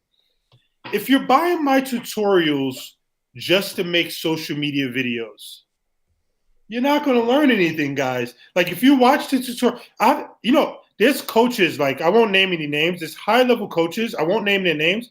They've been studying my tutorials for 5 years. And when I'm saying studying, I just finished talking to a coach that had a big fight last week in the UFC. He's one of my best friends. We talk all the time on the phone, literally once a week. And he has notes, a notebook, a spiral notebook full of notes on my tutorials. And mind you, he's coaching UFC champions. So you're telling me a guy that's at a lower level is going to come in and he's just watched the tutorial once, hasn't taken any notes, and has got it mastered? Guys, that's not the way my system works. You're shorting yourself, and you kind of like, if you're going to spend the money, like really invest yourself in a product. Take notes, watch it over a few years, take your time with it, follow the program, don't skip steps. You know, that's what I would really encourage people to do. Yeah, I mean, I agree completely. I mean, Ringcraft is a game changer in itself because it's about controlling the space, isn't it? You know, when it's that next level from mastering agility, which is kind of mastering yourself. Ringcraft, like I mentioned, is okay. Now you can control your own body. Let's see if you can control the space. Because there's the distance between you and your opponent is the first opponent, isn't it? Who masters this? Yeah, who masters this no man's land? And even now, I'll be honest with everyone watching this, I've been drilling this for years, and I struggle. I still kind of have to think about southpaw da-da-da to my right and left, and especially when you add in the feint switches that you go through in this program. I still feel like my southpaw, when I do that, is a mental challenge. I find my orthodox, I think I kind of own that now. But I still think that southpaw for me, and again, I've put loads. I put loads of rounds into this, and anyone watches. This is how I start when I come into the gym and I train on my own. How I start is always mastering agility, ringcraft, base footworks, and I do go through the rounds. I do walk left, da left. I do them, and even doing that, I still think southpaw da for me is still that you know that little mental. That little mental thing that you have to kind of go through. Now I'll give you one for me. Now I've been doing the drills super long, and you know what I noticed? Like sometimes, is it conventional or southpaw? Sometimes when I'm southpaw, you know what I end up doing myself? I'm on my heels. So sometimes I feel myself on my heels, and I get mad at myself, and I'm able to notice that and try to correct it. But I guess my point in saying that is, you're 4 years in, I'm plus a decade in, and there's always like little things you could tweak. So I think the point coming into that is systems checks, agility tutorial, this tutorial, ringcraft. These are all systems checks, and you can never not improve. You can never not improve these particular drills. Someone's just said in the comment section, actually, Nicholas, I'm guilty of buying ringcraft first. Don't worry, Nicholas, you're not on your own. I know there's a few people who buy that first, and again, I get it. You know, when you watch, you're like, dude, that's what I want to do, because again, you know, when you describe ringcraft to someone, let's say they've gone through mastering agility and they've gone through reactive myths, how do you describe, you know, ringcraft as the next addition to this system then? I would say that obviously ringcraft it's a very fun base, right? It's a base you can have a lot of fun with, which is why a lot of people want to skip to that base, right? It's a super fun base, but for me also,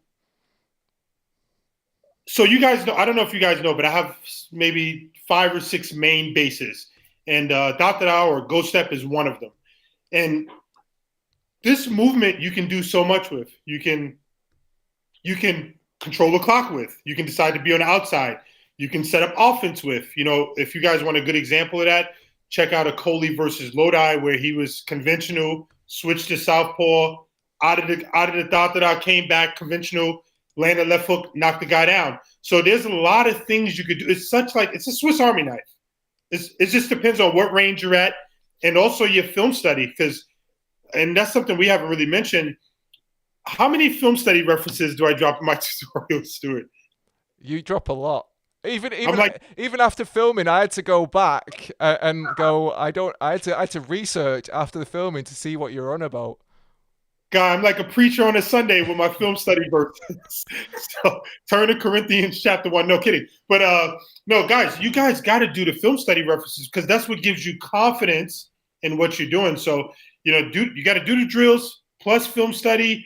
Plus do the drills again, plus hold yourself accountable. I think I'm pretty sure I said in the tutorial when you make a mistake. Did I mention this tutorial to record yourself? Yes. Film yourself. Yeah. Okay, I mentioned to film yourself, and a lot of you guys, the keys to success are in the tutorial. I say, guys, this is how you're going to program it. Film yourself, scrutinize yourself, give yourself push-ups for mistakes.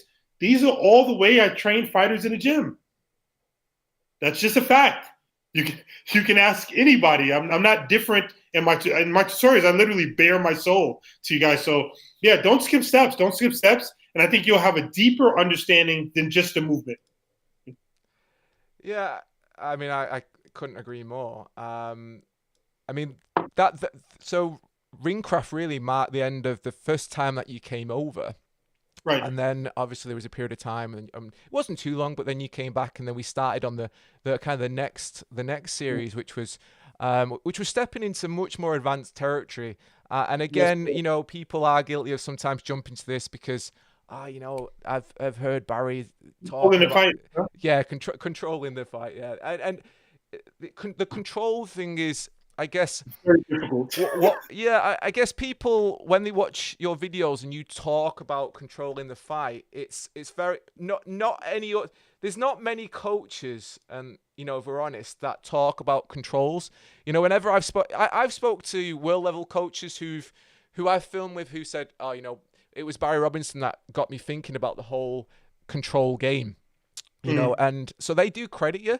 You know, they do like, oh yeah, I wasn't really thinking of controls until Barry Robinson, you know, kind of raised it on my awareness. And then as soon as they kind of realized that there was this aspect to striking, they then started to see the connections within their system, whether that's Muay Thai, MMA. Because again, it's a bit of an eye opener, isn't it? It's a bit like Rhythm Step. When you understand the concept, you start to see it everywhere. What's a control? And then, like with Rhythm Step, you came up with all these different definitions to describe these different controls that go on.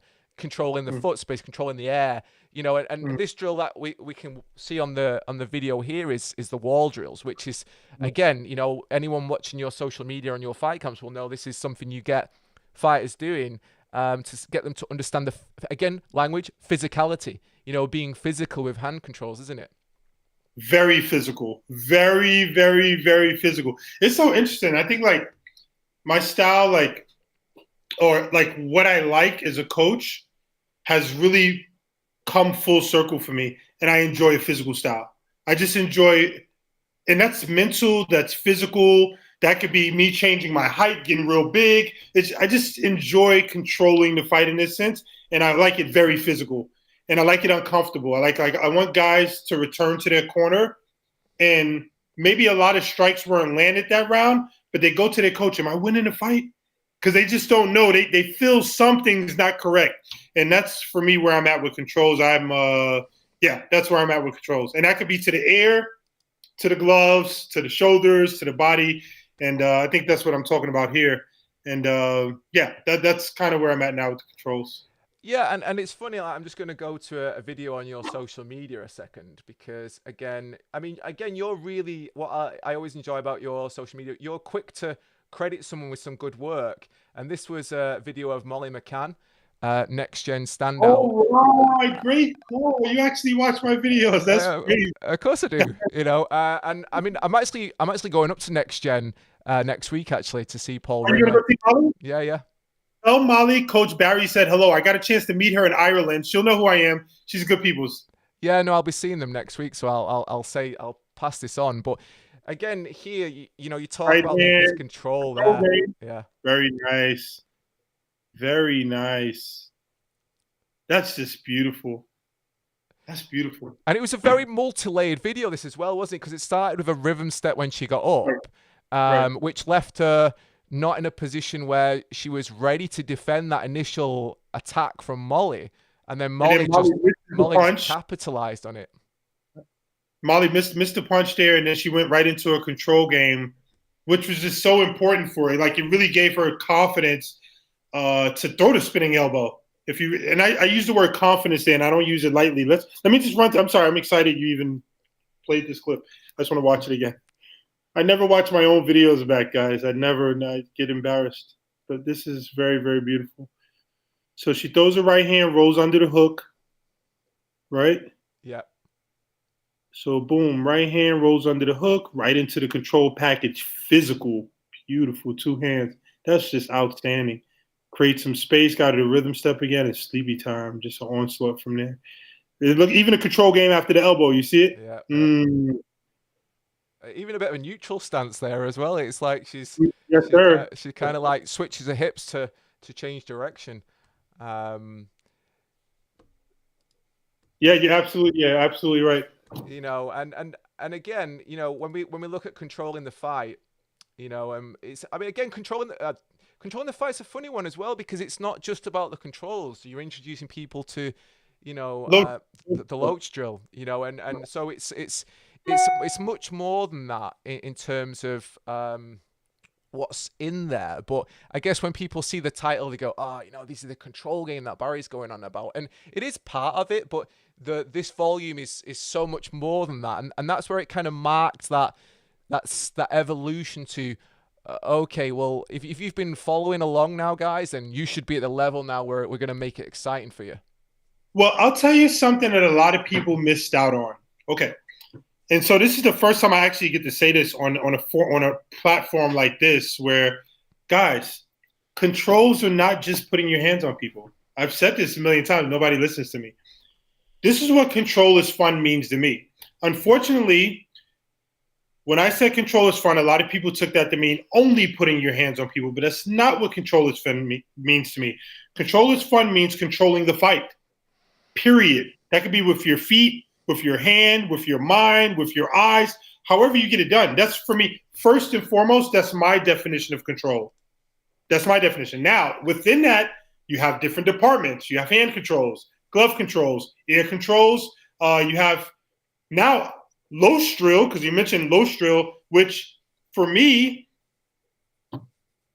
guys, I just finished coming from the States. What day did I get back to Georgia? It couldn't have been no more than 2 weeks ago, or something like that, or a week and a half ago. And ask the legendary Bo Nickel what's one of the first drills he did. I guarantee he's going to tell you Loach drill. That's my favorite drill.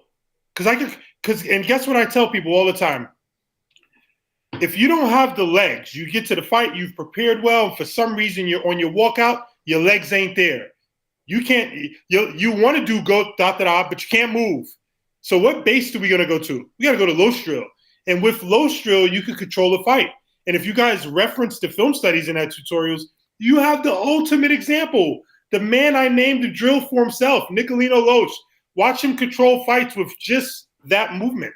And so, sorry, I get excited, guys. But control doesn't just mean arm controls. And I'm finally get to say this. It's like a big relief, as you can see, because I got tired.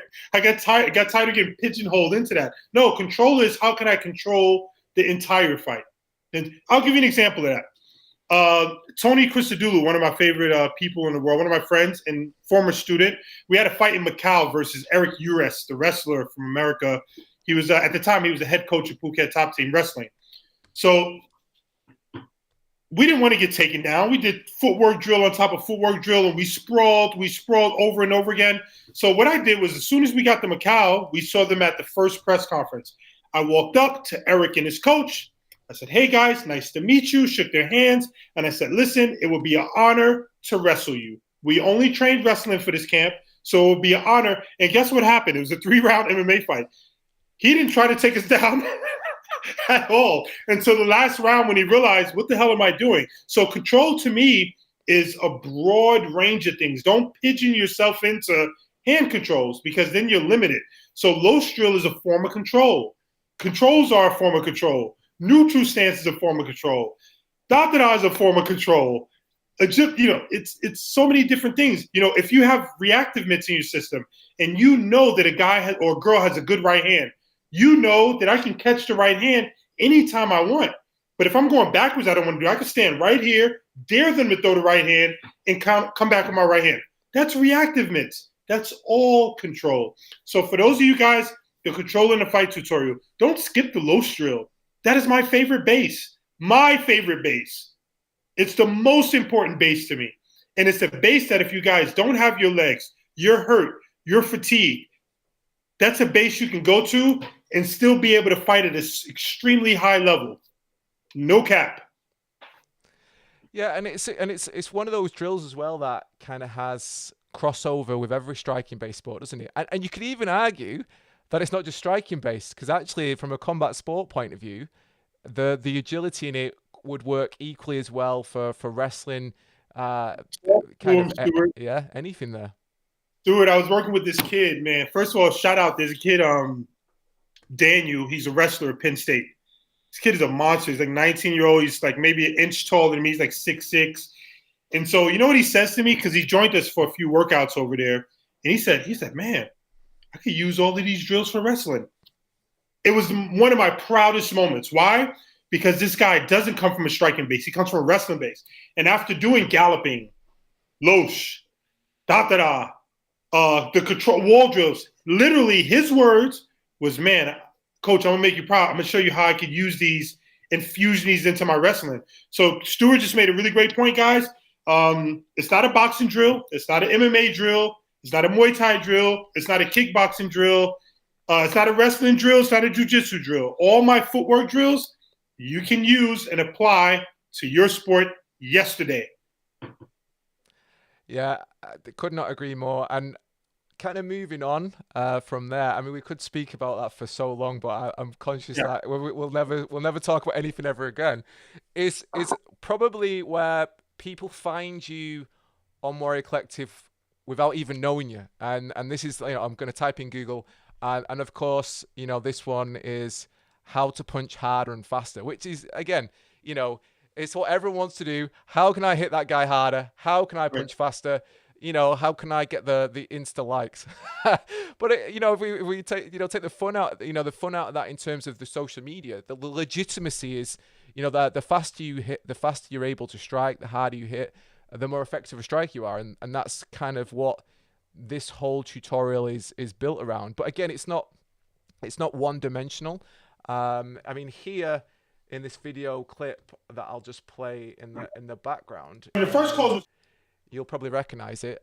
Probably the Adol play with Lawrence again, getting a lot of free shout outs today, Lawrence. Lawrence, I hope you're watching this, because Lawrence actually rang me the other day, so we do know each other. So giving lots of free shout outs for his ads on this live stream.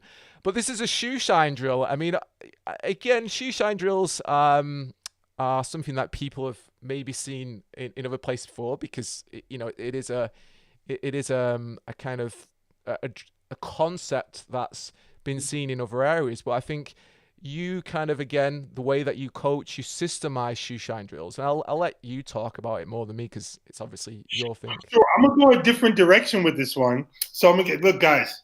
Stuart has a tough job to do. He has a tough, and what I mean by his job is tough is he has to come up with the clip that looks really good, and so we can use it for marketing and things like this, right? So this tutorial has, how often do I even have the pads on in this tutorial? It's not very often. Not very often. No, it's not. Yeah. So in this tutorial, I went through my entire punching system, which is rare. What do I mean by it's rare? Well, as you guys know, I'm not at one gym all the time, and I'm not working with one fighter all the time. So generally, when I'm coming in to work with someone, I have to work on their footwork first, their base. I never really get a chance to spend so much time on their punch technique, because I'm trying to sort out their feet so we could do other things, right? So this tutorial, I always call it one of my most slept on tutorials, because I have an entire, like the same way people know me for footwork and controls, I have an entire punch technique system. The only reason why people don't get to see that system often in athletes is because I'm working with athletes new for the first time or second time. But a good example of, not a good example, but this tutorial for me is very important, because it's all about, take the title aside, how to punch harder and faster, but it's my entire punch. I didn't hold back in this tutorial. Here, guys, this is how I teach people how to punch harder and punch faster, and it's all a technical thing. Now, I'm going to go to a different sport.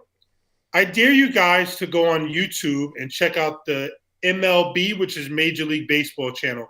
Why am I telling you to do that? Well, in baseball, if you look at a batter, okay, generally they have to turn their hips and turn their foot all the way over. Any home run hitter in baseball, you guys can challenge me on this. Do they or do they not turn their feet over when they hit a baseball? And even if you don't like baseball, just go to MLB and check it out and see for yourself, right? Now, I love it because on a network, other sports do a really great job of breaking down technique and how guys have success. So in this tutorial, of course, I talk about what has to be done on punches, but more importantly, I give drills. Are those drills exciting? We're coming back to the agility tutorial. No, they're not exciting. So the reason why I mentioned that Stuart has the tough job, because some of those drills we're standing square on a bag with no fighting stance, and we're just doing this for 3 minutes. Not super exciting. But guess what? If you have good punch technique, you're faster. If you have good punch technique, you hit harder. Sure, go to strength and conditioning. Absolutely go. But if you go to strength and conditioning and you can't do the drills, for example, that are in this tutorial, then something's wrong. You're skipping steps. And so this tutorial for me is one of my most underrated tutorials.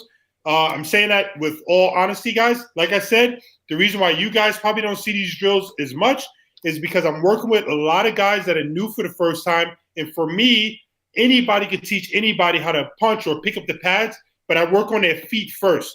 But if you guys really want to get better punch technique, I really recommend this, obviously for boxers, but especially for Muay Thai fighters.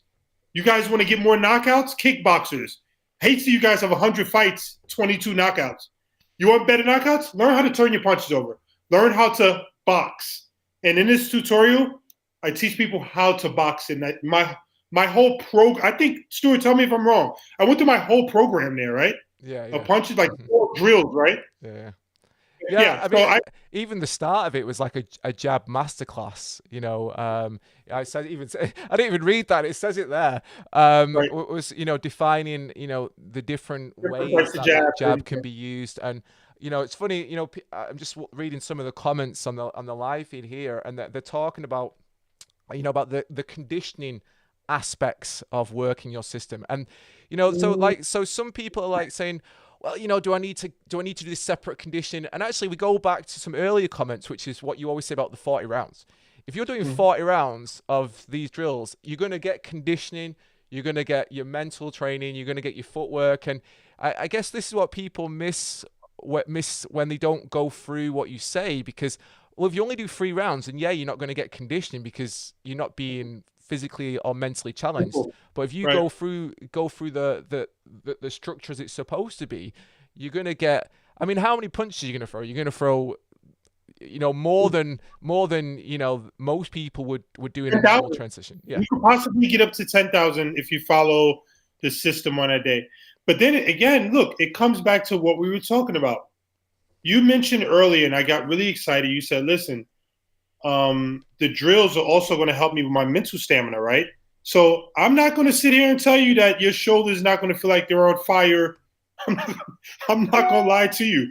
They're going to feel like they're about to fall off. But like Stuart just said, and it's a deeper topic, and I know I don't want to get too deep into it, but if we talk about specific conditioning for boxing, specific conditioning for kickboxing, MMA, Muay Thai, you gotta do these drills, because these are the drills that condition your shoulders to be able to punch for 3 minutes around or 5 minutes around. So conditioning and drills, we talked about it earlier. Like, drills cover a multitude of sins. Mental conditioning, are you going to quit while you're doing drills? Are you going to start this drill, get fatigued, think about your girlfriend for a minute, stop turning over your punches, bring your arm down after you finish? Or are you going to maintain it? So again, drills cover a multitude of sins. Yeah, and again, it's funny, that's a nice lead into the next one, because the next one, again, you said I have the hardest job in the world, and sometimes I genuinely do, because it's hard when you've got this amazing system to kind of like, how can I pick this micro moment and and kind of showcase showcase what's in this. And sometimes you just have to make a pitch, don't you? and that brings us on to the next one, which of course is fighter drills, which again, when we again, I'll just play that in the background. This goes even further than what you were just talking about with regards to the punching dynamics, because these are the drills that you use to mentally and physically break the fighter in order to make them, isn't it? It's like this is a cruel volume, and I think Billy took the difficult one with this one. He was hurting this day. I like this. Okay, you just said it perfect, Stuart. Like this was a difficult volume for Billy to actually do. His body language, what you guys are seeing right now, it's a tough day. And remember, he's doing what everybody wants to do, which is punch. He's doing everybody's favorite thing, which is punching. But we really beat him up this tutorial and really took it out of him. And you can see it in his body language. He's completely shot. You can completely see it. So this was a fun day for me to teach. I know it was a long – actually, guys, look, Stuart's being nice. It was a long day for Stuart. It's not the most exciting thing to film. And Billy definitely went through it. He was going through the motion. Yeah, so if Billy was a little bit fatigued here sometimes, guys, don't blame him. And also, guys, credit to Billy. Shout out, Billy, if you ever get a chance to watch this. Shout out to Billy. Remember, guys, Billy's never trained with me before this. Like, well, as far as like on a regular basis. So this is his first time doing most of these drills. The particular drill he's doing right now is so difficult. I remember doing this in Tyson Fury's camp with Brian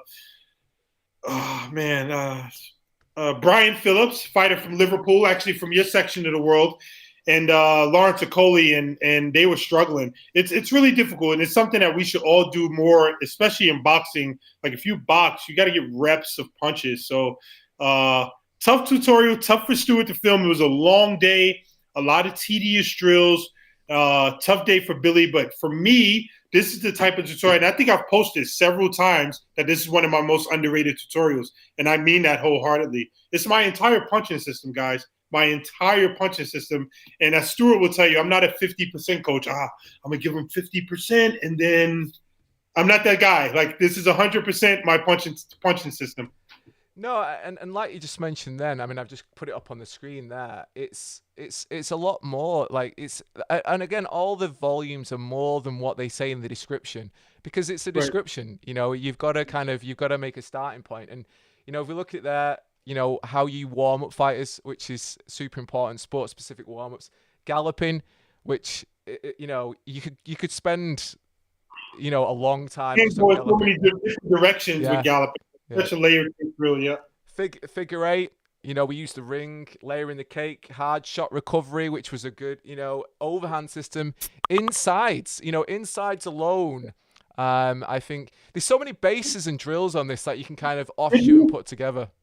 Did we show MMA applications during this tutorial? No, right? There was not on this drill. This was purely the boxing and the striking one. Okay, so when you mentioned what other tutorials we're going to do, in the future, we're going to get some really good guys, really good mixed martial arts guys that look great while they're sprawling, shooting, and doing different rudiments. And we're going to show you guys the advanced version of these drills with the other sports, because that's something we have to do. I didn't get a chance to do that when we did these things, so that'll be a lot of fun.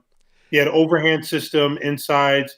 And this was fighter drills though, not the punch technique, right? Yeah, this was fighter drills, and like I was saying, that this is kind of, so the punch one was about the punch, whereas the fight one's about the fighter, isn't it? It's the looking at the system and you know, like you've mentioned here, layering that cake, which was the, you know, I think at this point now, if people have watched all the tutorials and done all the drills, this is no longer a vanilla sponge. It's like some crazy wedding cake that's gone, and like you just mentioned then as well.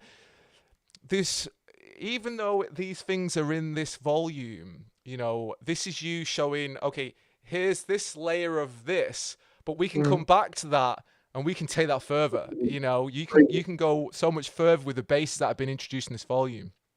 And one thing also about this tutorial, so I happen to know for a fact, I know this for a fact, that a lot of guys are training themselves. They have coaches, but they train themselves. Their coach shows up and gives them pad work. This has happened at the highest level. What I'm saying right now, I know this to be a fact. There are several high-level fighters that I know that are currently training themselves. Boxers, kickboxers. And then there's some of you guys that are training each other, students training students.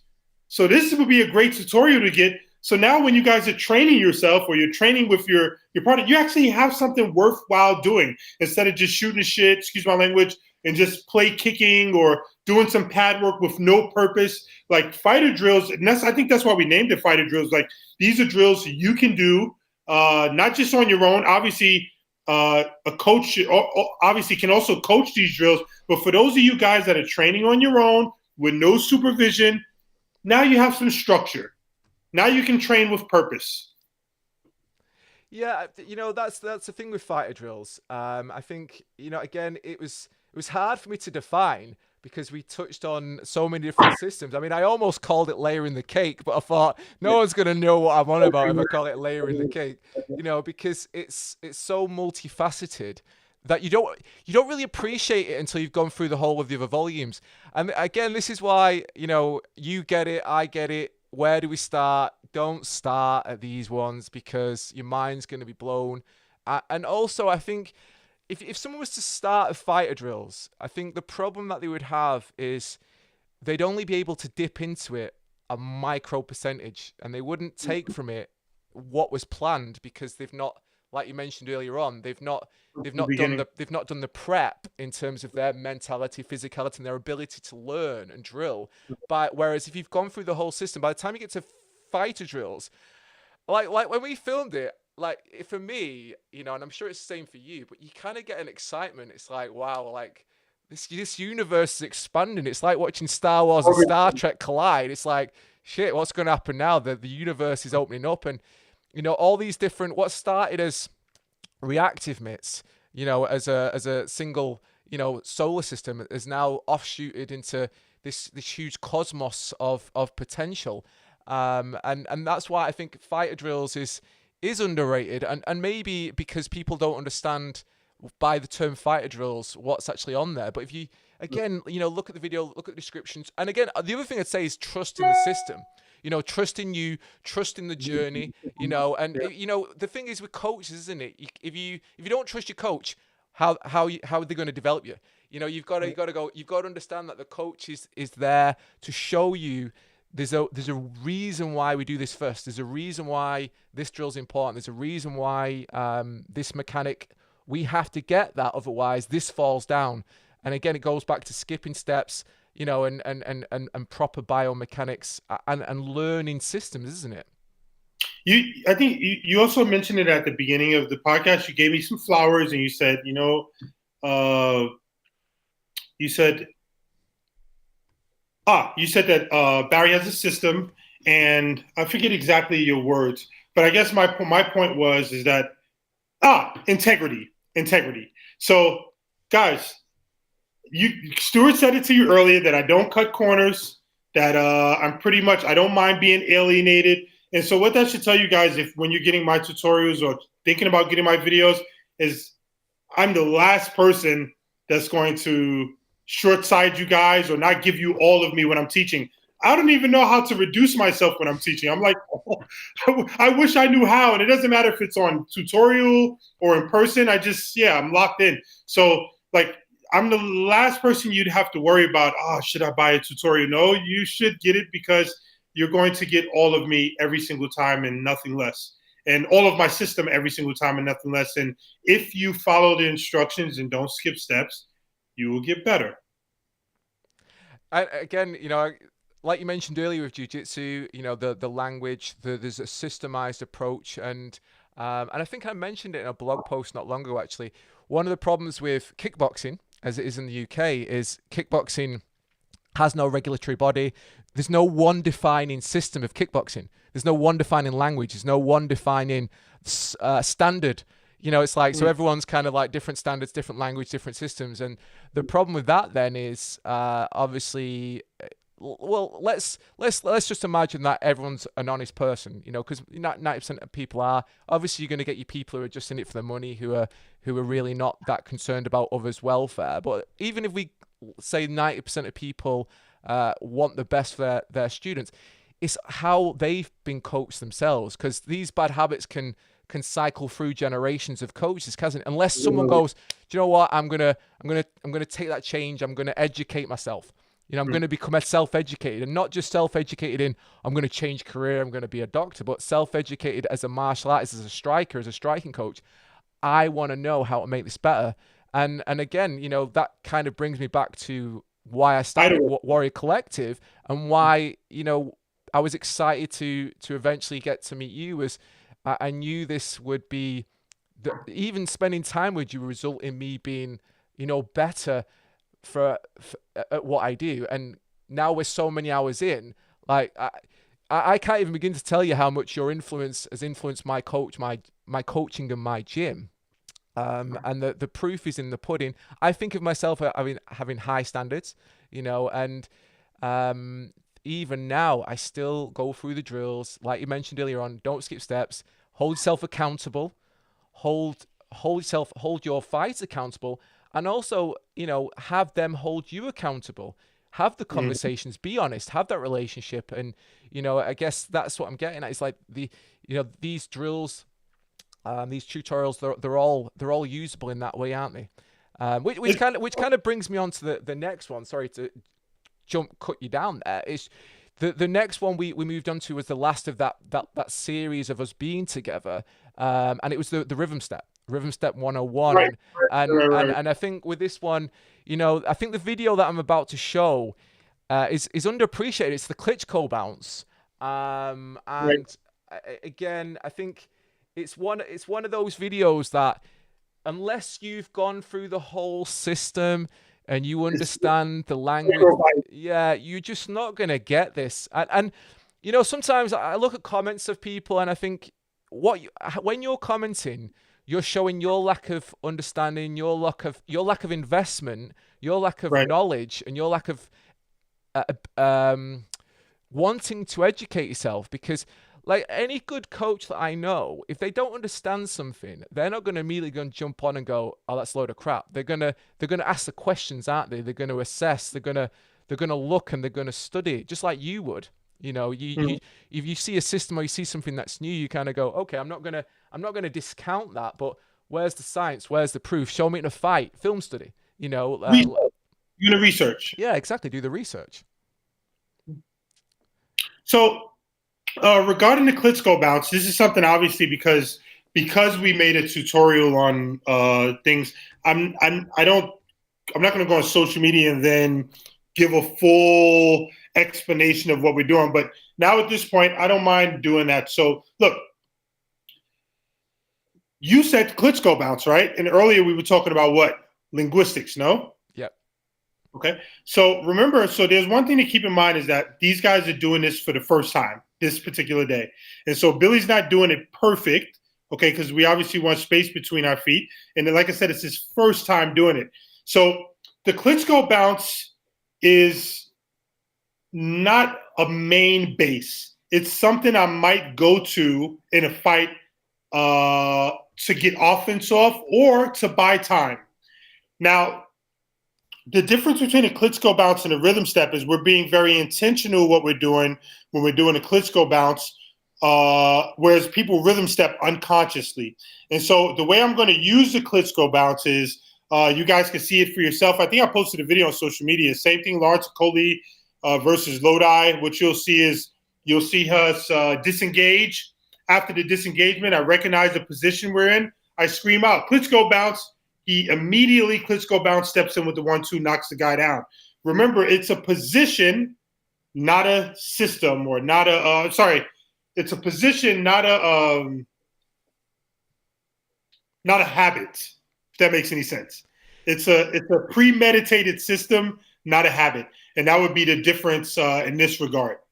I mean, when I look at this, I kind of think of it like, you know, when you talk about entries, triggers, and engagement, isn't it? Because it's not a base like you just mentioned, but it's kind of like what you build off a base to prime your entry into the striking, isn't it? You know, I don't know if I'm explaining that in the same way that you would. Do you mind reminding that just a small, maybe like 30 seconds or 45 seconds?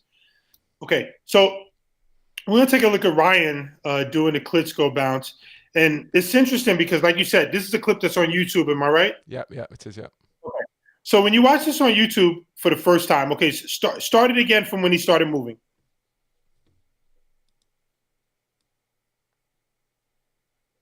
Okay, boom, pause it. So when we're guys, you have to remember, when you're learning a drill or learning a technique, we start from drill form. So in this particular drill, here's exactly what we're doing. We're going to work on a Klitschko bounce, but notice the first thing you see Ryan doing is doing what? He goes left and he goes right. Completely two different bases, okay? Now go ahead and play that, and then when he comes back to the center, let's pause that again for a second. So he went left here. Okay, boom. Now after he comes, oh, sorry, I think I did something wrong. So after he comes back right, I'm trying to control the video. Sorry, Stuart, I'm used to film study. So after he comes back right, he goes into his Klitschko bounce. Let's see what he does after that. Okay, gets offline, restarts. What's the drill? He goes left, he goes right. Klitschko bounces him, sells it. Those is 1-2. Circles out again with a lot of distance. Notice that his movement is outside of the 50-50. The only time he goes into the Klitschko bounce is when he's approaching the 50-50. And notice it's just outside the 50-50. If something's there, he goes to strike. If not, and I think if you guys get that tutorial, I literally break it all down. And I think Stuart hit the nail on the head. If you're trying to learn from 5-minute clips on YouTube, 1-minute clips on Instagram, you don't even have the context. You don't even have the context. So I would suggest going back to watch the tutorial, because you'll get a whole lot of context on why we're doing what we're doing. And here's the beautiful part. Am I blowing smoke up your rear end? Absolutely not. Go watch my students execute and watch us communicate this thing during competition. And you'll get all you need to know about the difference between people rhythm stepping and Klitschko bounce. Yeah, and just like with all the other volumes, it's the rhythm step, like you mentioned earlier on. It's not just one thing, isn't it? You know, so when we talk out here, this is where we start to talk about feints, eye control, eye feints, hand feints, foot feints. You know, you talk about pivoting. You talk about neutral stance, the ace deuce. You know, so there's and again, you know, and again, it kind of brings it back at the end with how you add reactive myths back into the drill when you've got all these layers together, because then reactive myths, it comes full circle, doesn't it? So you start with reactive myths with just the calls, and then all of a sudden now, when you add all these layers to it, you have this organic kind of flowing, multi-layered beast, don't you? You just got me excited, because I didn't even really consider it, because like I said, I hate watching myself back. So now when I look at it, I see the elite pad work, and the first thing I thought about what we talked about when we were talking about the agility tutorial, how when I first work with a fighter, I need to see what their base is. So now when you take, like you said, let's say you take reactive myths, agility tutorial, ringcraft, controlling the fight, how to punch harder and stronger, fighter drills, and then when you get here to Rhythm Step 101, you notice at the end it's elite pad work. If you went through the tutorials, you did them the right way, your pad work should be elite at that moment. Period. It should be elite, because you've built a base for yourself to be able to do some really sick stuff on the mitts. Even if you're just a fighter holding for your friends, you should be. If you went through the drills the right way, you should be able to do some really elite stuff. And guys, I don't mean to toot my own horn, but ask around. What can't I do on a pad work? What style can I do? What the reactive mitts? Okay, kicks okay, elbows okay. Power shots, okay. So this tutorial really, like Stuart said, working up to this point, you should be able to do a lot of stuff and really start to have some fun with the system. After I bored the hell out of you with the punch technique tutorial and a few others that are really an agility tutorial, you should really be able to go nuts at this point and really have some, and start to begin to have some real fun, some intelligent fun, some premeditated fun, some scary fun on the mitts, and even in your shadow boxing and your bag work by this stage in your journey with me. Yeah, and it's kind of funny, because when I look at this, I kind of think, okay, this, if we were doing a certification process, imagine all the things they'd have had to get through to get this signed off by you. You know, and this is what makes me excited, because if I had a pad holder who could do all these things leading up to this in the volume, oh my God, I wouldn't want to work with any other pad holder ever again. I appreciate that. Yeah, I appreciate that. This is the thing. We got to talk to Birmingham University and see if they can get the system accredited. Oh, well, that's the thing, isn't it? Even without, because sometimes, these organizations, they don't always recognize some sports outside of their mainstream. It's same like in schools in England, they were not allowed to do, like, martial arts related sports within PE. Yeah, because they don't recognize them. So that's the problem sometimes, is certain bodies don't recognize certain sports, and that's always been an issue. It's same with the Olympics and so forth. But do you think that is because there's no data? Possibly. Do you know what? It's more than there's no data. It's because there's so much variation in the standards, so much variation in who people class as being governing bodies, as I'm the best in the world. No, I'm the best in the world. No, and that's the problem. That's the whole problem with a lot of combat sports, not just in the UK but worldwide, which is why a lot of them have never even got close to the Olympics, is because there's no standardization. There's no one dominant body that, like boxing, can say, oh, this is legit. This, and it's like that's one of the problems with certain martial arts in the UK. They can have 1,000 world champions, because 1,000 people have set up a world body, and it's like, well, what is a world body? How do you define it? If you've got people from 3 countries attending, can we class that as a world title? It's hard to. I mean, you can do, but it's hard to kind of give it that legitimacy unless it's got that standardization, and that's a big part of the problem. But going even without that certification, I think one of the things that people, and again, this is why you have so many people that follow you now, is they understand, people understand what greatness looks like when they start to see the beginning of it. When you're outside of it, you don't really recognize it, but then once you've dipped your toe in the water, you don't want to see anything else. And this is the standard, isn't it? It's like, if you've got to here and you've gone from all these other tutorials and done your 40 rounds and built your bases and got the footwork, got your pad work, got your punching techniques, got your fighter drills, you've got a system here to create brilliance, either in yourself or as a coach within the athletes that you're coaching.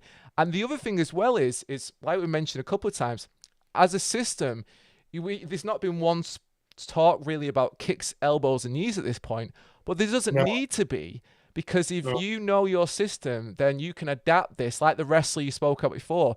You adapt it and you fuse it to your base. It's like anything. If it's a true system and not just, okay, here's a combination.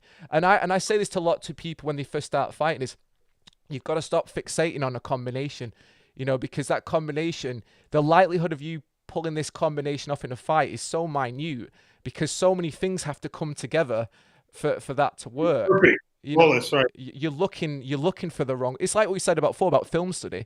You're looking for the wrong things. Right. Yeah. No. I wholeheartedly agree, and especially what you said about the combinations. Like, things have to come together perfectly. Like, the guy almost have to be helping you out, for you to come. So I like the word agility. We come back to linguistics. With a good base, and we talked about the punch technique tutorial. With good technique, you can do anything, any strike at any moment. You don't need any boxes. If you want to throw 7 left hands in a row or 12 left kicks, and you can do whatever you want to do. And more importantly, you could take what's available. Because if you're looking for one combination and it's not available, what's going to happen? You're going to lose because your favorite technique wasn't available. So I think with good just fundamentals, a good foundation, you have so many tools at your disposal. Yeah. Yeah, I could not agree more with what you just said. It's having that confidence and that agility and that stance and that base to see what's open, not just throw what you want to throw. And obviously it's not as simple as that, but the way you train gives you options, doesn't it? Your toolkit gives you options, your ability gives you options, and that's what this whole system is about, isn't it? It's about putting you in a place where you're able to play these different games, these different styles. You're able to control the fight. You're able to defend. You're able to attack. You're able to move left. You're able to move right. You have the full palette, of paint, of colors to paint whatever picture you want to paint in that fight. positions before submissions, right? Exactly, yeah. Positions before. And that brings us to the last volume on the Warrior Collective, you know, which was not done at the same time, and I actually came over to Belfast for this one. Which shout out to Ryan and the guys, you know, the Belfast was great. Ryan and his guys at his gym are amazing, and you found yourself in the middle of a fight camp with Ryan. You know, a little backstory to this, wasn't there? Yeah, you know, actually, we were in Donegal. So recently, a couple of weeks ago, I was actually on the seaside here a couple of weeks ago, and I met a guy from Ireland in the Irish pub, of course, called Mary's Pub. And he's like, hey, mate, I mean, you know, he's speaking. He's like, I was like, oh, I've been to Ireland before. And I said, I was in Donegal. And he looked at me, he said, what? What were you doing in Donegal? So, guys, Donegal is like the countryside. There are no tourists. It's beautiful, absolutely beautiful, green, a lot of farms. But it's like, you know, small town Ireland. So I went over there to help Ryan out. He had a fight in Bellator. He ended up fighting in Bellator in Ireland. We got the W. And Stuart was nice enough to come over so we could film this volume while I was there in Ireland. And this volume was really exciting for me to film because obviously you guys know my brand is A Million Styles Boxing. And so you guys also know I work with a lot of mixed martial artists. And so a volume like this is like, it's one tutorial, a couple of hours, but this is 10 years of work right here. Remember, guys, I'm a pure boxing coach. So the only way I was able to pull this tutorial off was because I've been in the trenches with so many mixed martial arts fighters over the years, and I got a chance to make mistakes as a boxing coach. You know, most boxing coaches, you meet a mixed martial artist, they want to pick up pads and start doing pad work with you. But luckily for me, and this goes back to what Stuart was saying earlier about the system and how over time it gives you options. Well, guess what? It gave me options. Albeit I was open-minded, and my film study game really helped. And what I mean by that is, quick tip, for those of you guys that are boxing coaches, when you watch MMA fights, don't look at kicks and takedowns and knees. Just look at positions. And if you're looking at positions, you'll see a lot of that is footwork. So which brings us to this tutorial. This tutorial is pretty much a lot of footwork with a lot of grappling positions. Those positions, like you just saw, was a down block. There's sprawls. There's shots. There's monkey steps. There's Granby rolls. And I'm proud of this tutorial because we really merged grappling, whether it's wrestling or jiu-jitsu techniques, with boxing. The other day I posted a video. I don't know if you want to pull it up on Instagram. If you have it, I think it's in my Reels section.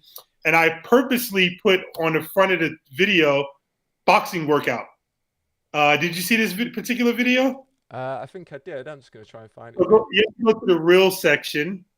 No, it's going to be, in the Reels section. And it's right there, boxing workout. So I put boxing workout. I know in there that they're shooting, that they're sprawling, that they're circling around. They're doing front rolls.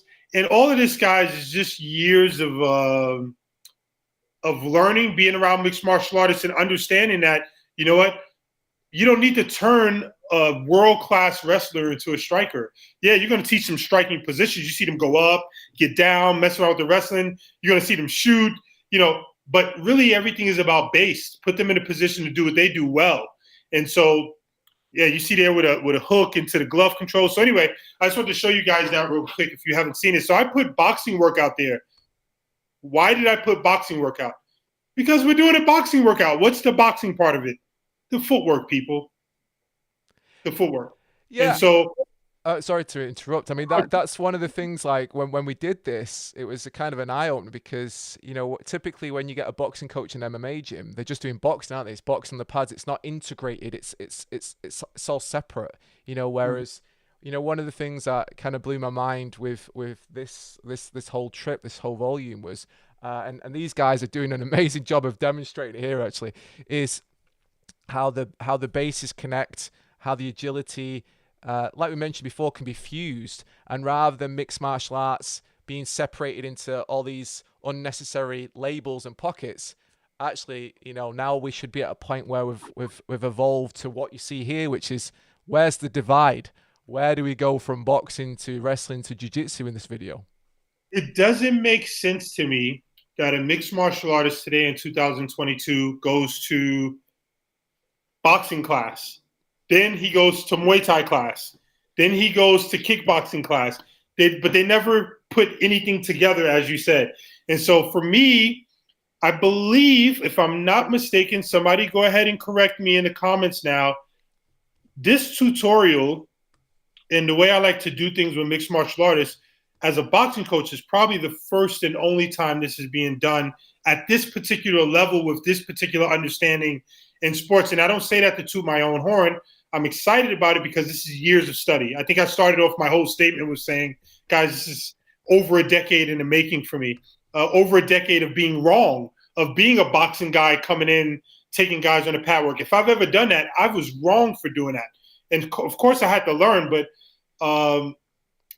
this tutorial is just, it excites me because I hate to say this, like I love boxing, I really do, but boxing is almost like boring for me now in a sense because it's like, okay, really, I'm going to prepare a guy, the other guy has two hands, okay, that's a win.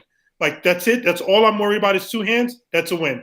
But mixed martial arts is such a challenge because everybody's good and the matchups are like very even. So this particular tutorial for me and these drill sets, they get me excited because they're really the first time that I think boxing, which everybody thinks hands, I hate. Remember, this is a boxing for MMA tutorial, guys, and I hate the phrase hands. Never say hands around me because one is disrespectful to boxing. I don't know what it means. Like boxing is footwork. Boxing is a championship boxing fight is 12 rounds. For 12 rounds, you have to be perfect. So what does that take? Patience. It takes patience. It takes clock control. So that is what I brought into mixed martial arts as from a training perspective. I wanted to bring the patience that boxing is. Now, how can you be patient in boxing? With good footwork. Okay? So now for me, boxing for MMA has nothing to do with punches. Nothing. It has to do with everything that's in this tutorial, and it's being in good positions to be able to be a mixed martial artist. Not a boxer, not a kickboxer, not a Muay Thai fighter, not a jiu-jitsu fighter, not a wrestler, but to be a mixed martial artist. And I wholeheartedly believe this is probably my most underrated tutorial easily, because this, for me, was a masterpiece. And it was our first time filming something like this. Credit to Ryan, Pierce, and Peter, the guys that helped out filming this tutorial. They just represented so well, and they had been working with me for a few weeks doing these drills. But this tutorial, I can't shut up. I'm excited about it. I really loved filming it. It's really a showcase of my system and how flexible it is, and truly the definition of what a million styles means. Yeah, and I remember seeing, between then and now, when you've worked with MMA fighters, Macy is a good example. When you went over and did that fight camp with Macy, using these drills straight away off the bat, it's like, right. Okay, let's not reinvent the wheel. Let's add some layers to what you've got. Mm-hmm. Yeah, no, it's that's since this camp. Since this camp, I would say that my working with mixed martial artists, I'm proud of myself. I think I've come up with a really good system, and I feel very, very confident working with the highest level of mixed martial artists. And not only that, but not having to over-explain. They get it. Like when I work with these guys, man, they get it right away. Like, oh, wow, I can do anything out of this footwork. They get it. Like, I don't have to maybe 4 or 5 years ago, or 6 years ago, I had to over-explain myself.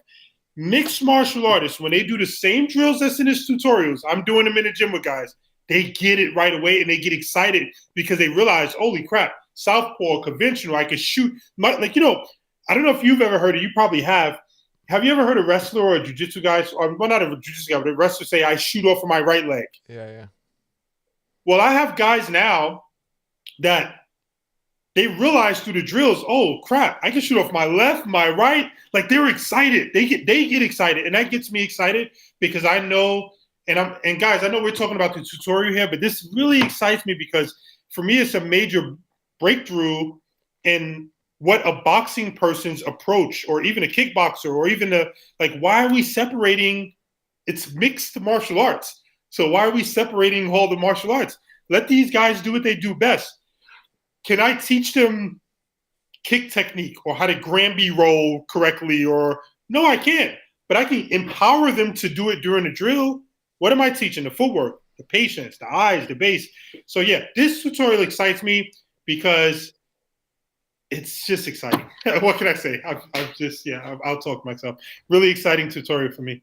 Well, and I'm progression since then also. Well, I was going to say, not only have you evolved since this point, but this is this is why I like this title, The Blueprint, because it is the blueprint, isn't it? It's like, here's how you link these things together. Here's how you transition. Here's how you take your striking wherever it is now. Let's imagine that you've gone through all the tutorials. You're now a solid striker, or you've added solid striking to your existing wrestling or jiu-jitsu base. But let's get excited. Let's link all these things together now. Let's make it so no one can find the gaps in your game, the chinks in your armor, because they don't exist anymore. You're able to go from the boxing base to the wrestling base with no stutter, without any, because that's like that rhythm step, isn't it? If you can't go from boxing to wrestling, there's your rhythm step. It's so exciting, man. Like, I almost forgot about that part of the tutorial, because that's one of the first things we introduced, where we did a boxing base, a karate base, Muay Thai base, and then when you talk about chain of base, I don't even know if it's here, but we're talking about changing the temperature of a fight. Like, you can literally dictate when we're going fast, when we're going slow. And I want to see, because I want to see where we're going. Grappling rudiments, mixed martial arts, freestyle agility, low string MMA, creating space, changing styles, exactly, galloping from MMA, angles on the retreat. This is a gem. If you don't have this tutorial, I'm not even, and anybody that knows me, you guys know, when you contact me on social media, I ignore half the messages. I'm sorry to say this, Stuart. Don't shoot me. But because I don't know how to answer, like, when people ask me, what should I get first? First of all, I don't want to, I don't feel like I don't want to be a salesman in this regard, because I believe in my system. So I don't want to tell somebody, blah, blah, blah. But this tutorial really gets me excited. I'm excited talking about it now. I'm excited where I'm going with mixed martial arts in my system. It's really a multi-toolbox. In this tutorial, you're going to learn how to change the temperature of a fight. What do you mean, Barry?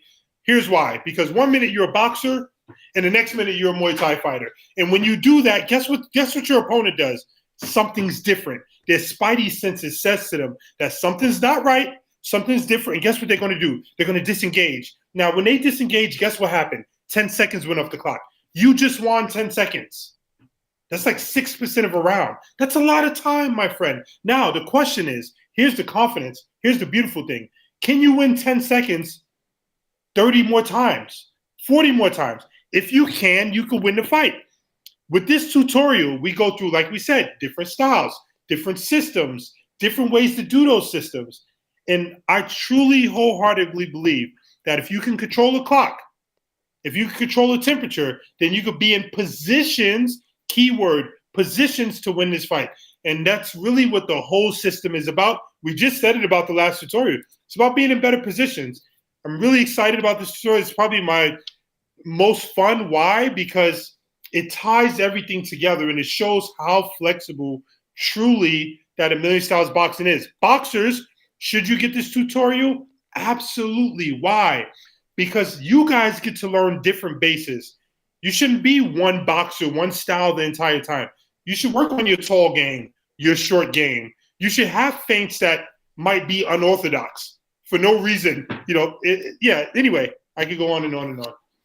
No, I mean that's it. That's why it's exciting, because when you're passionate about something, you can see the potential. It's like playing a musical instrument. You learn 3 notes.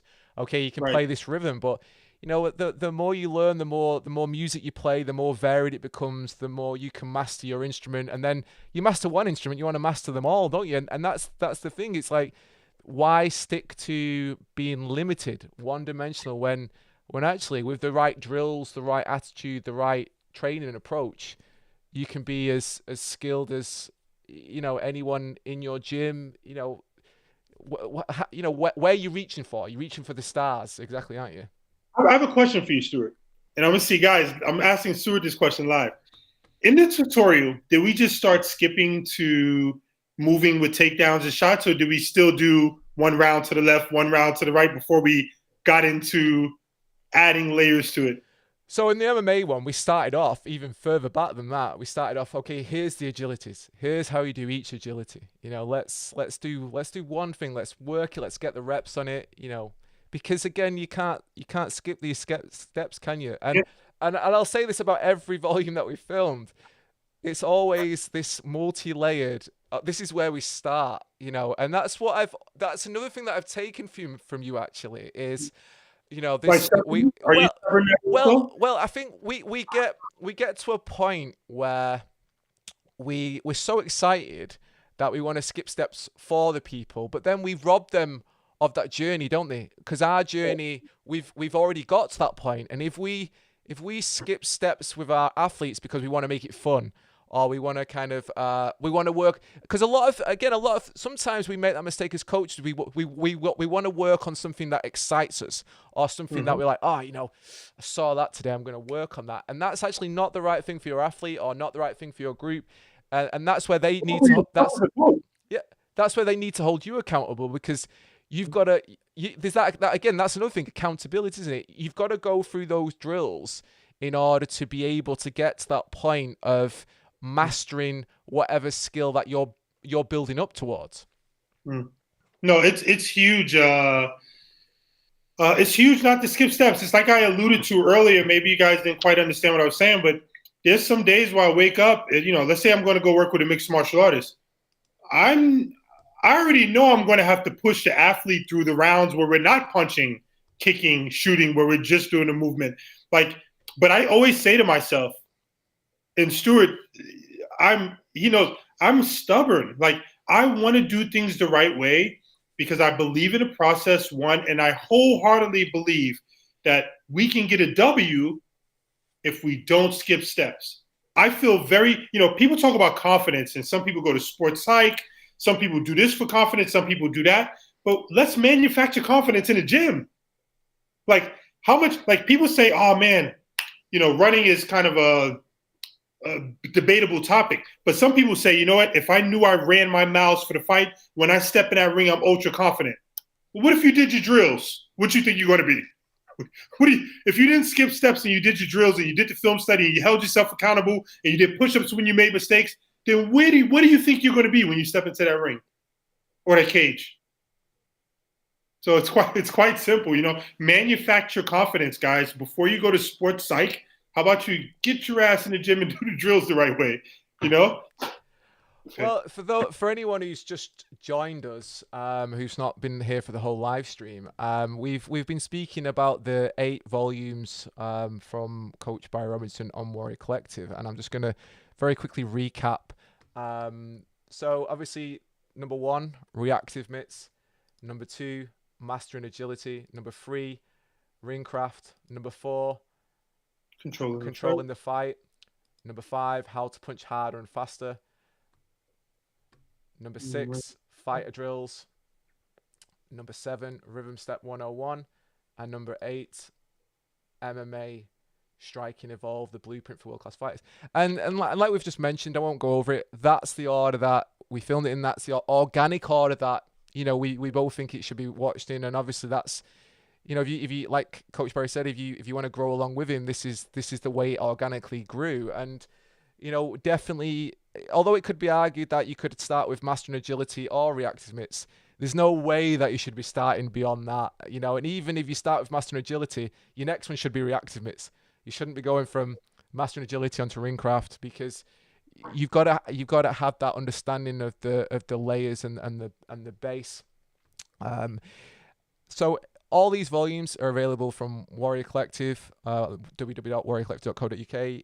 Get over there now. I mean, at the moment they're on sale, which there's a lot of value for the buyer anyway. Even pre-sale, but during a sale, I'd say you're crazy not to kind of take advantage. Whether you've got one volume and you want to get the rest, or you want to get all of them while they're on offer, I would suggest you go over there, grab them today, and take your your understanding of striking to the next level, and kind of really start to understand some of the things that we've gone through in this live stream today.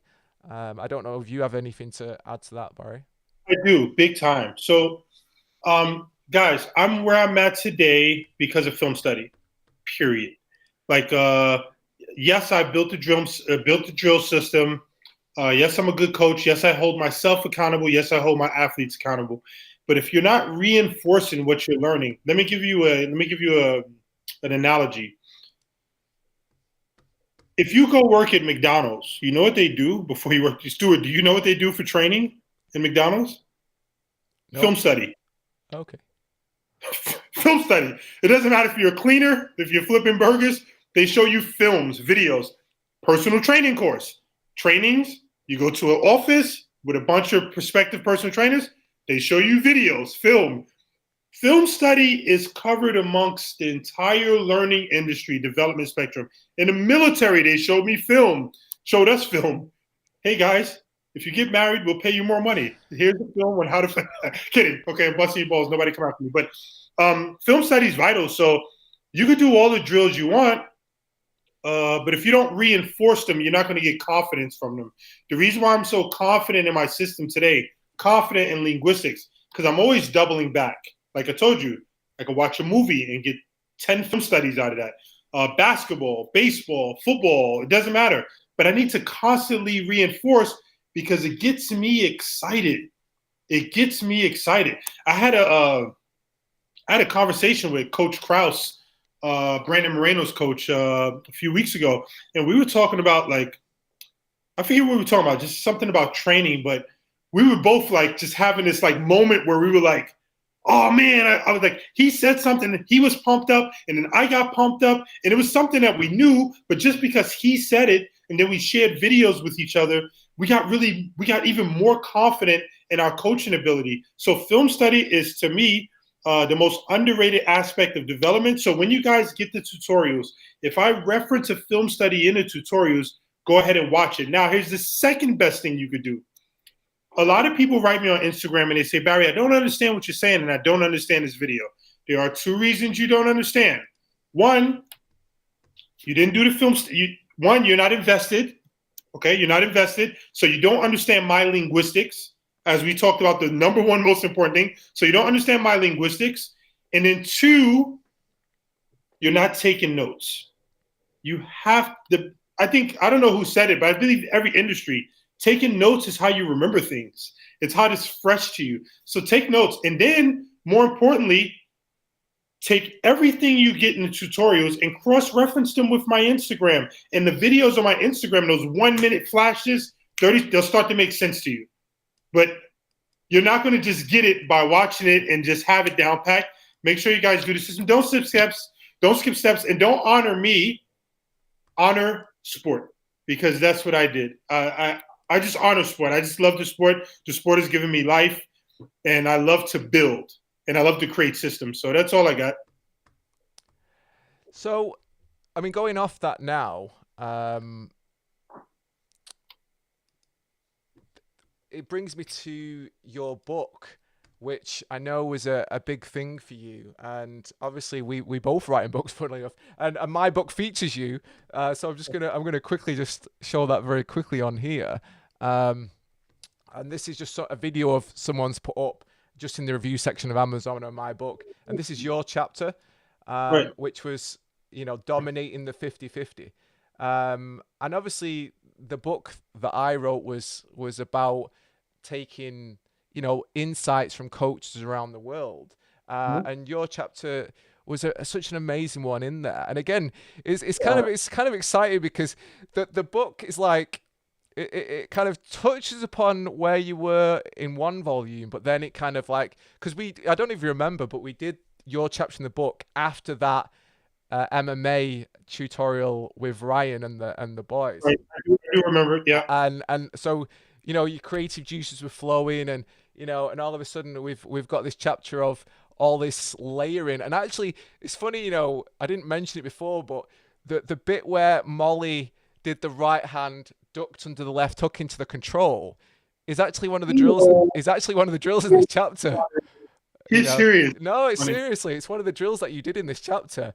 And it's funny when I watch, it's like, it is slightly different, but the drill is exactly the same. It's right hand, roll under the left hook, and immediately left hand control, left post, less physical, and again, it's just like that. The other thing that I like about the book format as well is it gives a different media to put in something across, doesn't it? Some people like to read, some people like to listen, Right.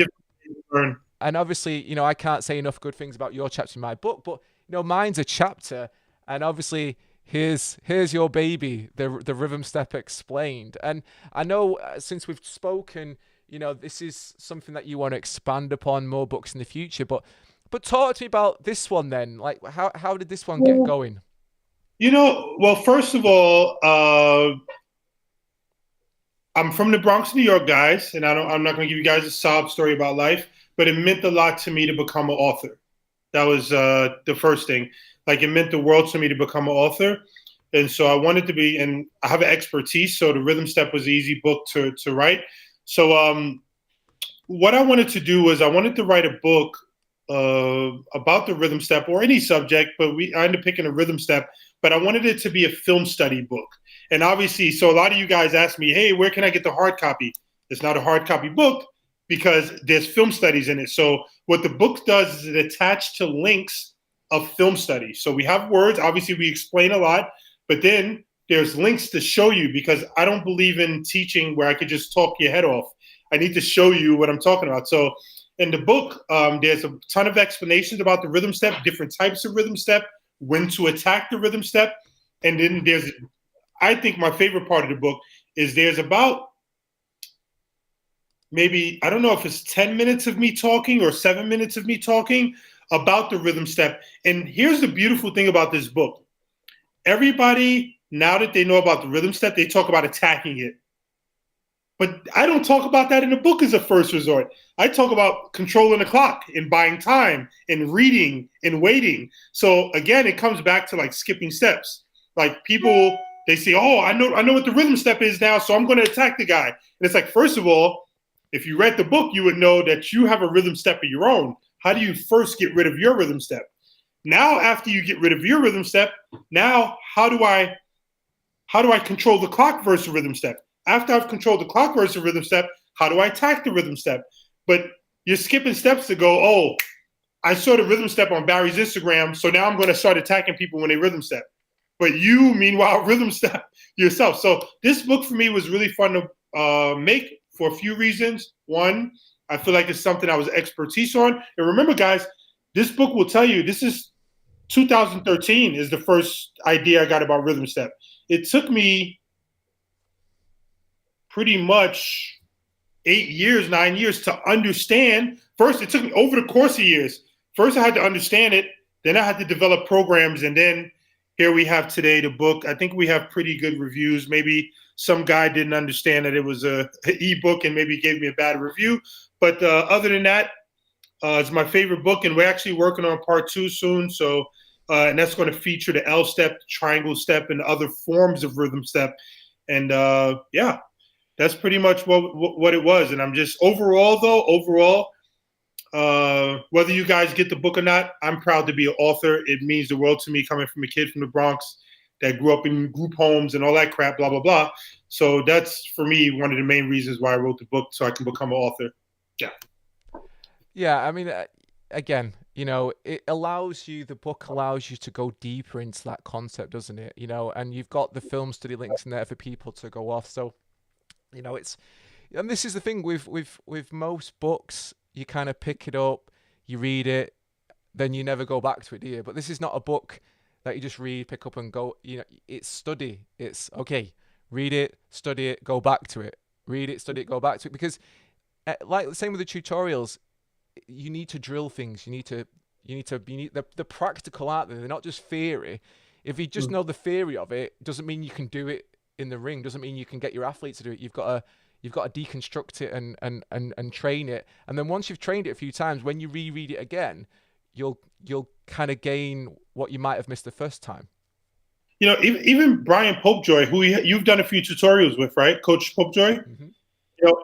Coach Popejoy is a very accomplished coach, and again, another of my, I would call him a colleague of mine. I learned a lot from him, and he's a guy, guys. If you're not on Popejoy's level and you're watching the tutorial once, that man watched the tutorial 5, 6, 7 times and takes notes. So, and even again, think about me. I'm researching 2, 3 nights in a row, staying up, losing sleep. That's how much I study. So if you want to be like Brian Popejoy, the Krauses of the world, you see I have success and you want to be like, then you got to put in the work. It's just that simple. You can't skip steps. You can't be lazy. And I think that's what the trait that most successful coaches and athletes in this industry have. They put in the work. Yeah, I was speaking to Brian on the live stream last week, actually, and he actually mentioned you, and I said, obviously, Barry, and I'm just looking now, actually, because we were talking about, obviously Janet's last fight, and some of the drills that they're doing in the gym, and and again, I saw it on his social media. I'm just looking for it now. Yeah, he put up a clip and gave me a little shout out for the linguistics, and he's so cool for that, man. Like, he doesn't have to do that. Shout out to Brian Popejoy. He's never had to ever say my name, and he always is such an honorable person, and he gives me a shout out, and I really appreciate it and love him for it. Yeah, I can't see it now, but they were doing the Losh drill in Boxing Works. I mean, I've been to that gym. Brian's a phenomenal coach. Like you mentioned, he's got a Volume and Warrior Collective, raising fight IQ, and it's outstanding. Jackie Buntan and Janet Todd, it's a pleasure to film with them all. And yeah, sorry. We should do one together. Me, you, and Popejoy. Oh, that would be phenomenal. It's like adding all your favorite ingredients together. That's, I mean, Brian is an amazing coach, and he's very, very low key, very kind of like, like you. I don't want to push myself, too much, but he's so good at what he does. And I don't know if you ever get a chance to go to his gym in California like I did, Boxing Works. It's a great gym. He's had it for a long time, but the standard of athletes that he's got is amazing and very technical. And like you've mentioned there, he's not afraid to look at other coaches. And not only that, but give credit where credit's due. Like, okay, shout out to Brian. This is Barry. This is a drill that we've used from him. And like I said, I was watching his video not long ago of them, Janet, Jackie, the whole gym doing Losh drill. And they were all doing it. And like, what better, kind of confirmation do you need? I mean, obviously you don't need confirmation, but there's a great gym with a great coach who's already got a very good system, and yet there we go, got current 1 championship world champion, other like Jackie, super talent standouts. They're gonna run and run. That's the thing with the system, and I don't mean to toot the horn of the system, but like some coaches might think like, I have my own system. But I think Brian Popejoy and the other coaches that have benefited from the system, they realize that, my system is only like it's a supplement.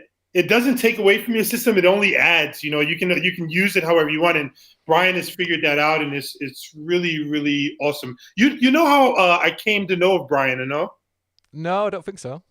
So we haven't met yet to this day. We still haven't met. Okay. But I've spent a bunch of time in Thailand around like really legit guys.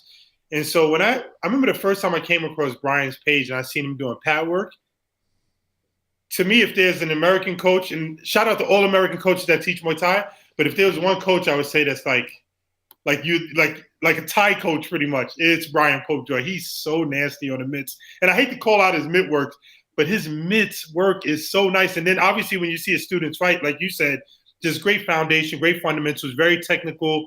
And he's doing it with the ladies too. They're unbelievable. So I really look forward to continue to watch Brian Popejoy. And Brian, if you're watching this, love you, bro. And we're going to meet soon, hopefully in person. We're going to shoot a tutorial together. Oh God, that would be amazing. I'm gonna hold you accountable to that, because that would be crazy. There's your accountability. And when you put me on the spot and asked me, I forgot to mention that. Like that's the other thing I want to do. I want to start doing these like the same way with artists with songs. There's a feature. I want to do features. Let's do some features. Do some cool stuff. Like your guy, what's his name? The wrestler, Lubo. let's do something with Lubo. Let's do something with Brian. Let's do something, let's have some features. Oh, that'd be immense. Can't wait for that. Well, I'm going to get towards the end of this live stream because I've kept you on for a long time now, but I'm going to finish with just a couple more questions that other people have asked me to ask you just before we finish. This live stream's been amazing, and I don't want to keep you. I know it's late over there where you are, but I'm going to ask you a few that were asked by the people that follow yourself on social media. And I think you might have kind of answered a little bit of this already, but the way that they've kind of put it, I'll ask it. The top 3 to 5 bad habits you have to consistently break in fighters that call for your help. So when you first start fight camp with fighters. Number 1 is linguistics. Not being so broad in their linguistics. So just getting them to be specific about. Number 2, I would say, is studying film. Just a lot of people have really poor study habits. And even when they do study, they watch, for example, they'll watch like a fight highlights video. And it's like, that tells you nothing. You've learned nothing about the fight. So I would say that's 2. 3 is going to be base. I cannot tell you guys. Matter of fact, I can't tell you.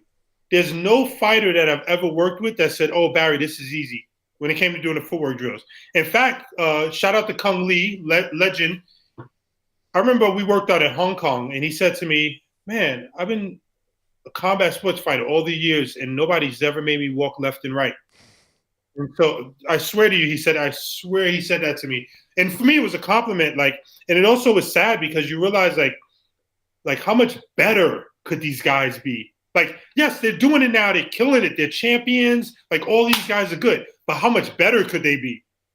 And what I mean by better could they be is not a knock on them. It's where can the sport actually go? When people can start really taking the sport seriously, when guys are giving interviews, how they talk about their sport. Like I said, now I go around the world. People say, "What do you do for a living?" I say, "I'm a boxing coach," and they do something like this. So I feel like, training, film study, doing the boring stuff. I think those are the things that I often have to correct with people, and it's often the most difficult. Why? Because it's embarrassing for them, because everything I'm saying is new. It makes sense to them, but they feel like, "Man, I should have known that." So there's this fight with themselves first, I feel like an idiot, or they might be like, "F this guy," this guy is, but then they have to come to that realization. So I would say that's the most difficult part is correcting their base and telling them they're doing this wrong. But any of you guys that have my tutorials, to pull your phone out. Pull your phone out and record and show them, because a lot of times you can kill all the talking by just showing them with phone, and they'll go like, "Oh, that's me," and they'll start getting it right away. So I would say those 3 things: the film study, the footwork base, and linguistics. And someone else asked if you had to recommend anyone, who should be the fighters at the top of everyone's film study list? The fighters at the top of everyone's film study list. Well, here's what we have to look at. Here's my criteria. My criteria is greatness. Greatness is thrown around often. So Floyd Mayweather, most underrated fighter you should watch. If you're watching him for shoulder rolls, you're doing yourself a big injustice. You should be looking at his clock control game. You should be looking at his ring generalship game. Let's take another one. Prime Giorgio Petrosian. Not Giorgio Petrosian last 5 years, but prime Giorgio Petrosian. He was cold. Oh my goodness, he was cold. I mean, so technical and efficient and lead hand crazy as a southpaw. Okay, John Jones. You guys have a choice. If you want to talk about someone's personal life as men and women, that's on you. You're not going to learn much. What do I mean by that? John Jones oblique kick for 10 years, champion, or however many years it was. Why? An oblique kick. How many oblique kicks do you see today in MMA? A lot. But meanwhile, sorry, how many? You see people try them a lot, but they're not necessarily as good. Not necessarily as good. But here's the difference between combat sports and basketball. Dirk Nowitzki, the German basketball player, who was a legend in America for his 1 foot fadeaway. Basketball trainers are so good at what they did, they broke down Dirk Nowitzki's technique, and now little kids, you can see 3 years old, they can hit that shot, 1 leg fadeaway. Very difficult shot. As trainers in combat sports, we need to do a lot better with taking our film study and creating drills and layering those drills. And we just don't do a good job of that. So John Jones, his oblique kick got him pretty much. And what do we talk about with oblique kick? Breaking someone's base. You need a base to fight. So simple stuff, okay? Obviously, let's talk about GSP, George St. Pierre. Now, George St. Pierre, this guy did what he had to do to win. He didn't do what he wanted to do. He didn't do the new combo that he's been working on. He did what he had to do to win. He didn't care who booed, who didn't, who liked him, who didn't. He did what he had to do to win. That's worth a study, okay? Let's look at Rodtang, young guy. Rodtang, when he first started fighting, the guy wants to make some money. He's in there brawling with people. Now watch him fight. He's super technical. Did he always have that in him? Absolutely. What kind of humility? Think about this, guys. Rodtang's a killer. There's fight highlights of him hurting people. You know how much humility it takes a man to bring himself down and say, you know what? Let me start boxing these guys' eyes off now. But let me start boxing their lights out. So Rodtang is a great guy to study. So did I give you somebody from Muay Thai? I did not. I'm biased. I like Sidichai a lot. Very simple, but he's a southpaw killer. So maybe not Sidichai. And Tyson Fury. Mr. 6 different looks before he punches you in the face. Push his hair back, spit, wipe his nose off, and then hit you with the right hand. So what's the study there? Is it the sensationalism of this? No. I want to give 4 or 5 looks before I strike. So Tyson Fury is an unbelievable fighter and a really and of course, yeah. Sorry. How could I forget? One of my favorite fighters today in mixed martial arts, Alexander Volkanovski. The guy is 5'5", 5'6". He fights tall. He fights short. He can wrestle. He can box. He control game crazy. Go watch the last Holloway fight. Control game is crazy. People say stuff to you like, oh, you can't hand control versus a tall opponent. It's only for bigger people. Remember, guys, film study will cure all those bad diseases of verbal diarrhea. Watch fights and you'll learn a lot. Volkanovski, shout out to you. I would love to compete against you someday. You do a great job of representing yourself and the system you come from. Those are my guys. Yeah, no, there's some phenomenal ones there. There's an amazing selection. So go on, I'll give you one more then. Who do you look to at present as, again, because you're a world level coach with this crazy background, who do you look to at present as mentors, teachers, or coaches yourself personally to help you keep your progression going? Well, to be extremely honest with you, I look to myself to continue learning, and how that happens is staying up 3-4 nights in a row, learning, studying. There's a great designer called Stefan Sagmeister. He did a TED Talk called The Power of Time Off. So a lot of the times people don't see me in the gym. I'm studying like crazy. And every time I've got an assignment after that, I'm always prepared for that assignment. However, guys that I'm able to bounce things off of personally, like sometimes when I'm personally need something to talk about, or even like reinforcements, would be Lloyd Irvin, James Krause, Andrew Council, boxing coach,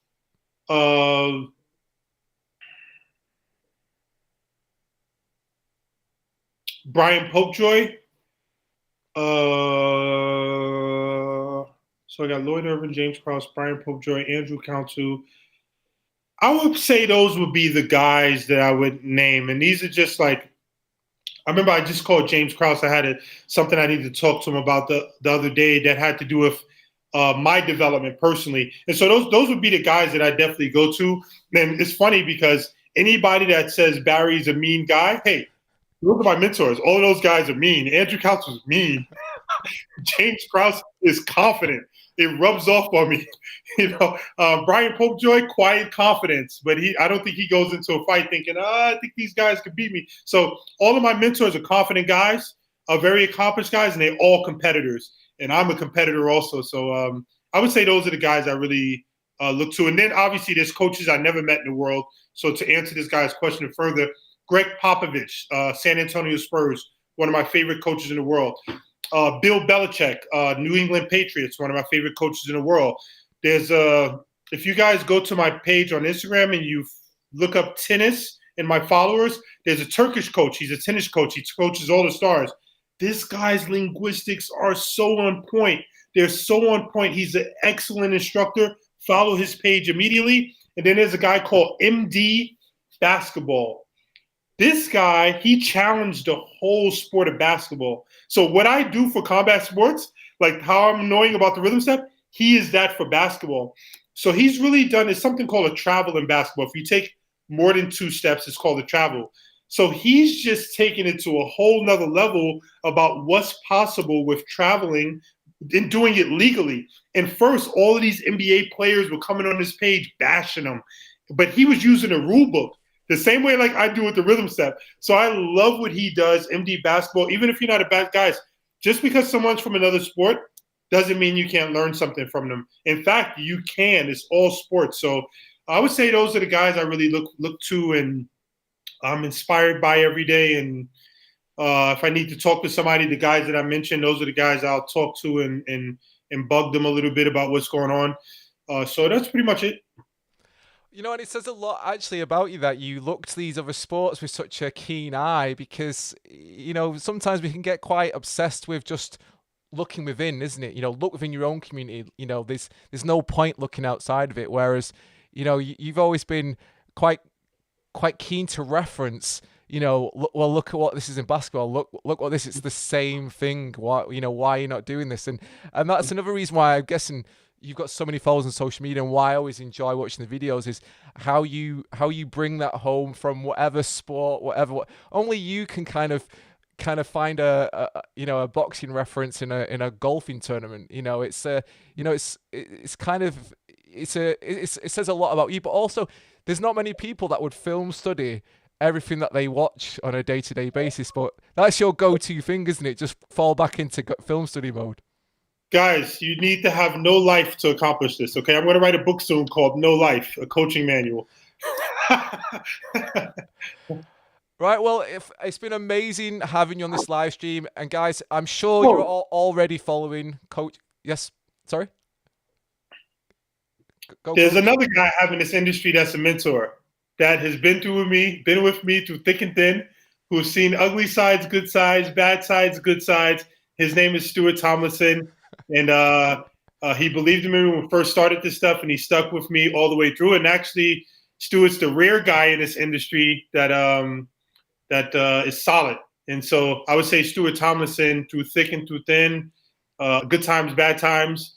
Stuart's always been there for me since the day he approached me. And I appreciate you. You're also a mentor because I respect everything you're doing, and I've seen your growth over the years. So, and I don't say that lightly. I'm serious. Well, sorry, Stuart. No.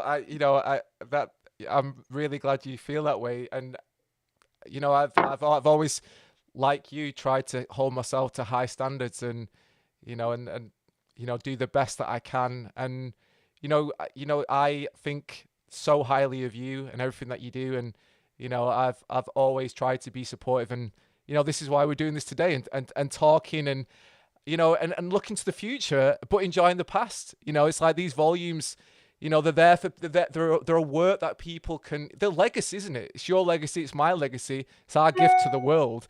You know, we're helping people become better at what they do, and that's kind of both our passions. You know, and I, you know, I've always believed in you, always from day one.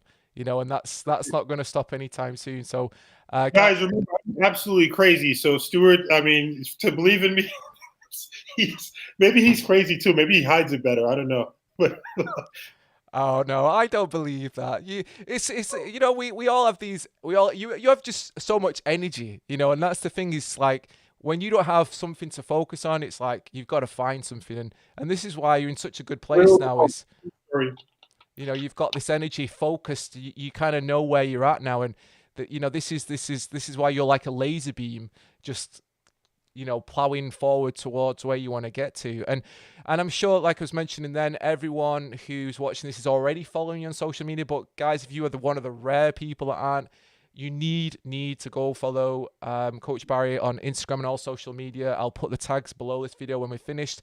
And again, I'll ram it home, guys, the tutorials that Coach Barry puts out, whether they're on Warrior Collective, wherever they are, the Rhythm Step, anything by Coach Barry is going to be gold. You need to trust that whatever is put out is going to be for a purpose.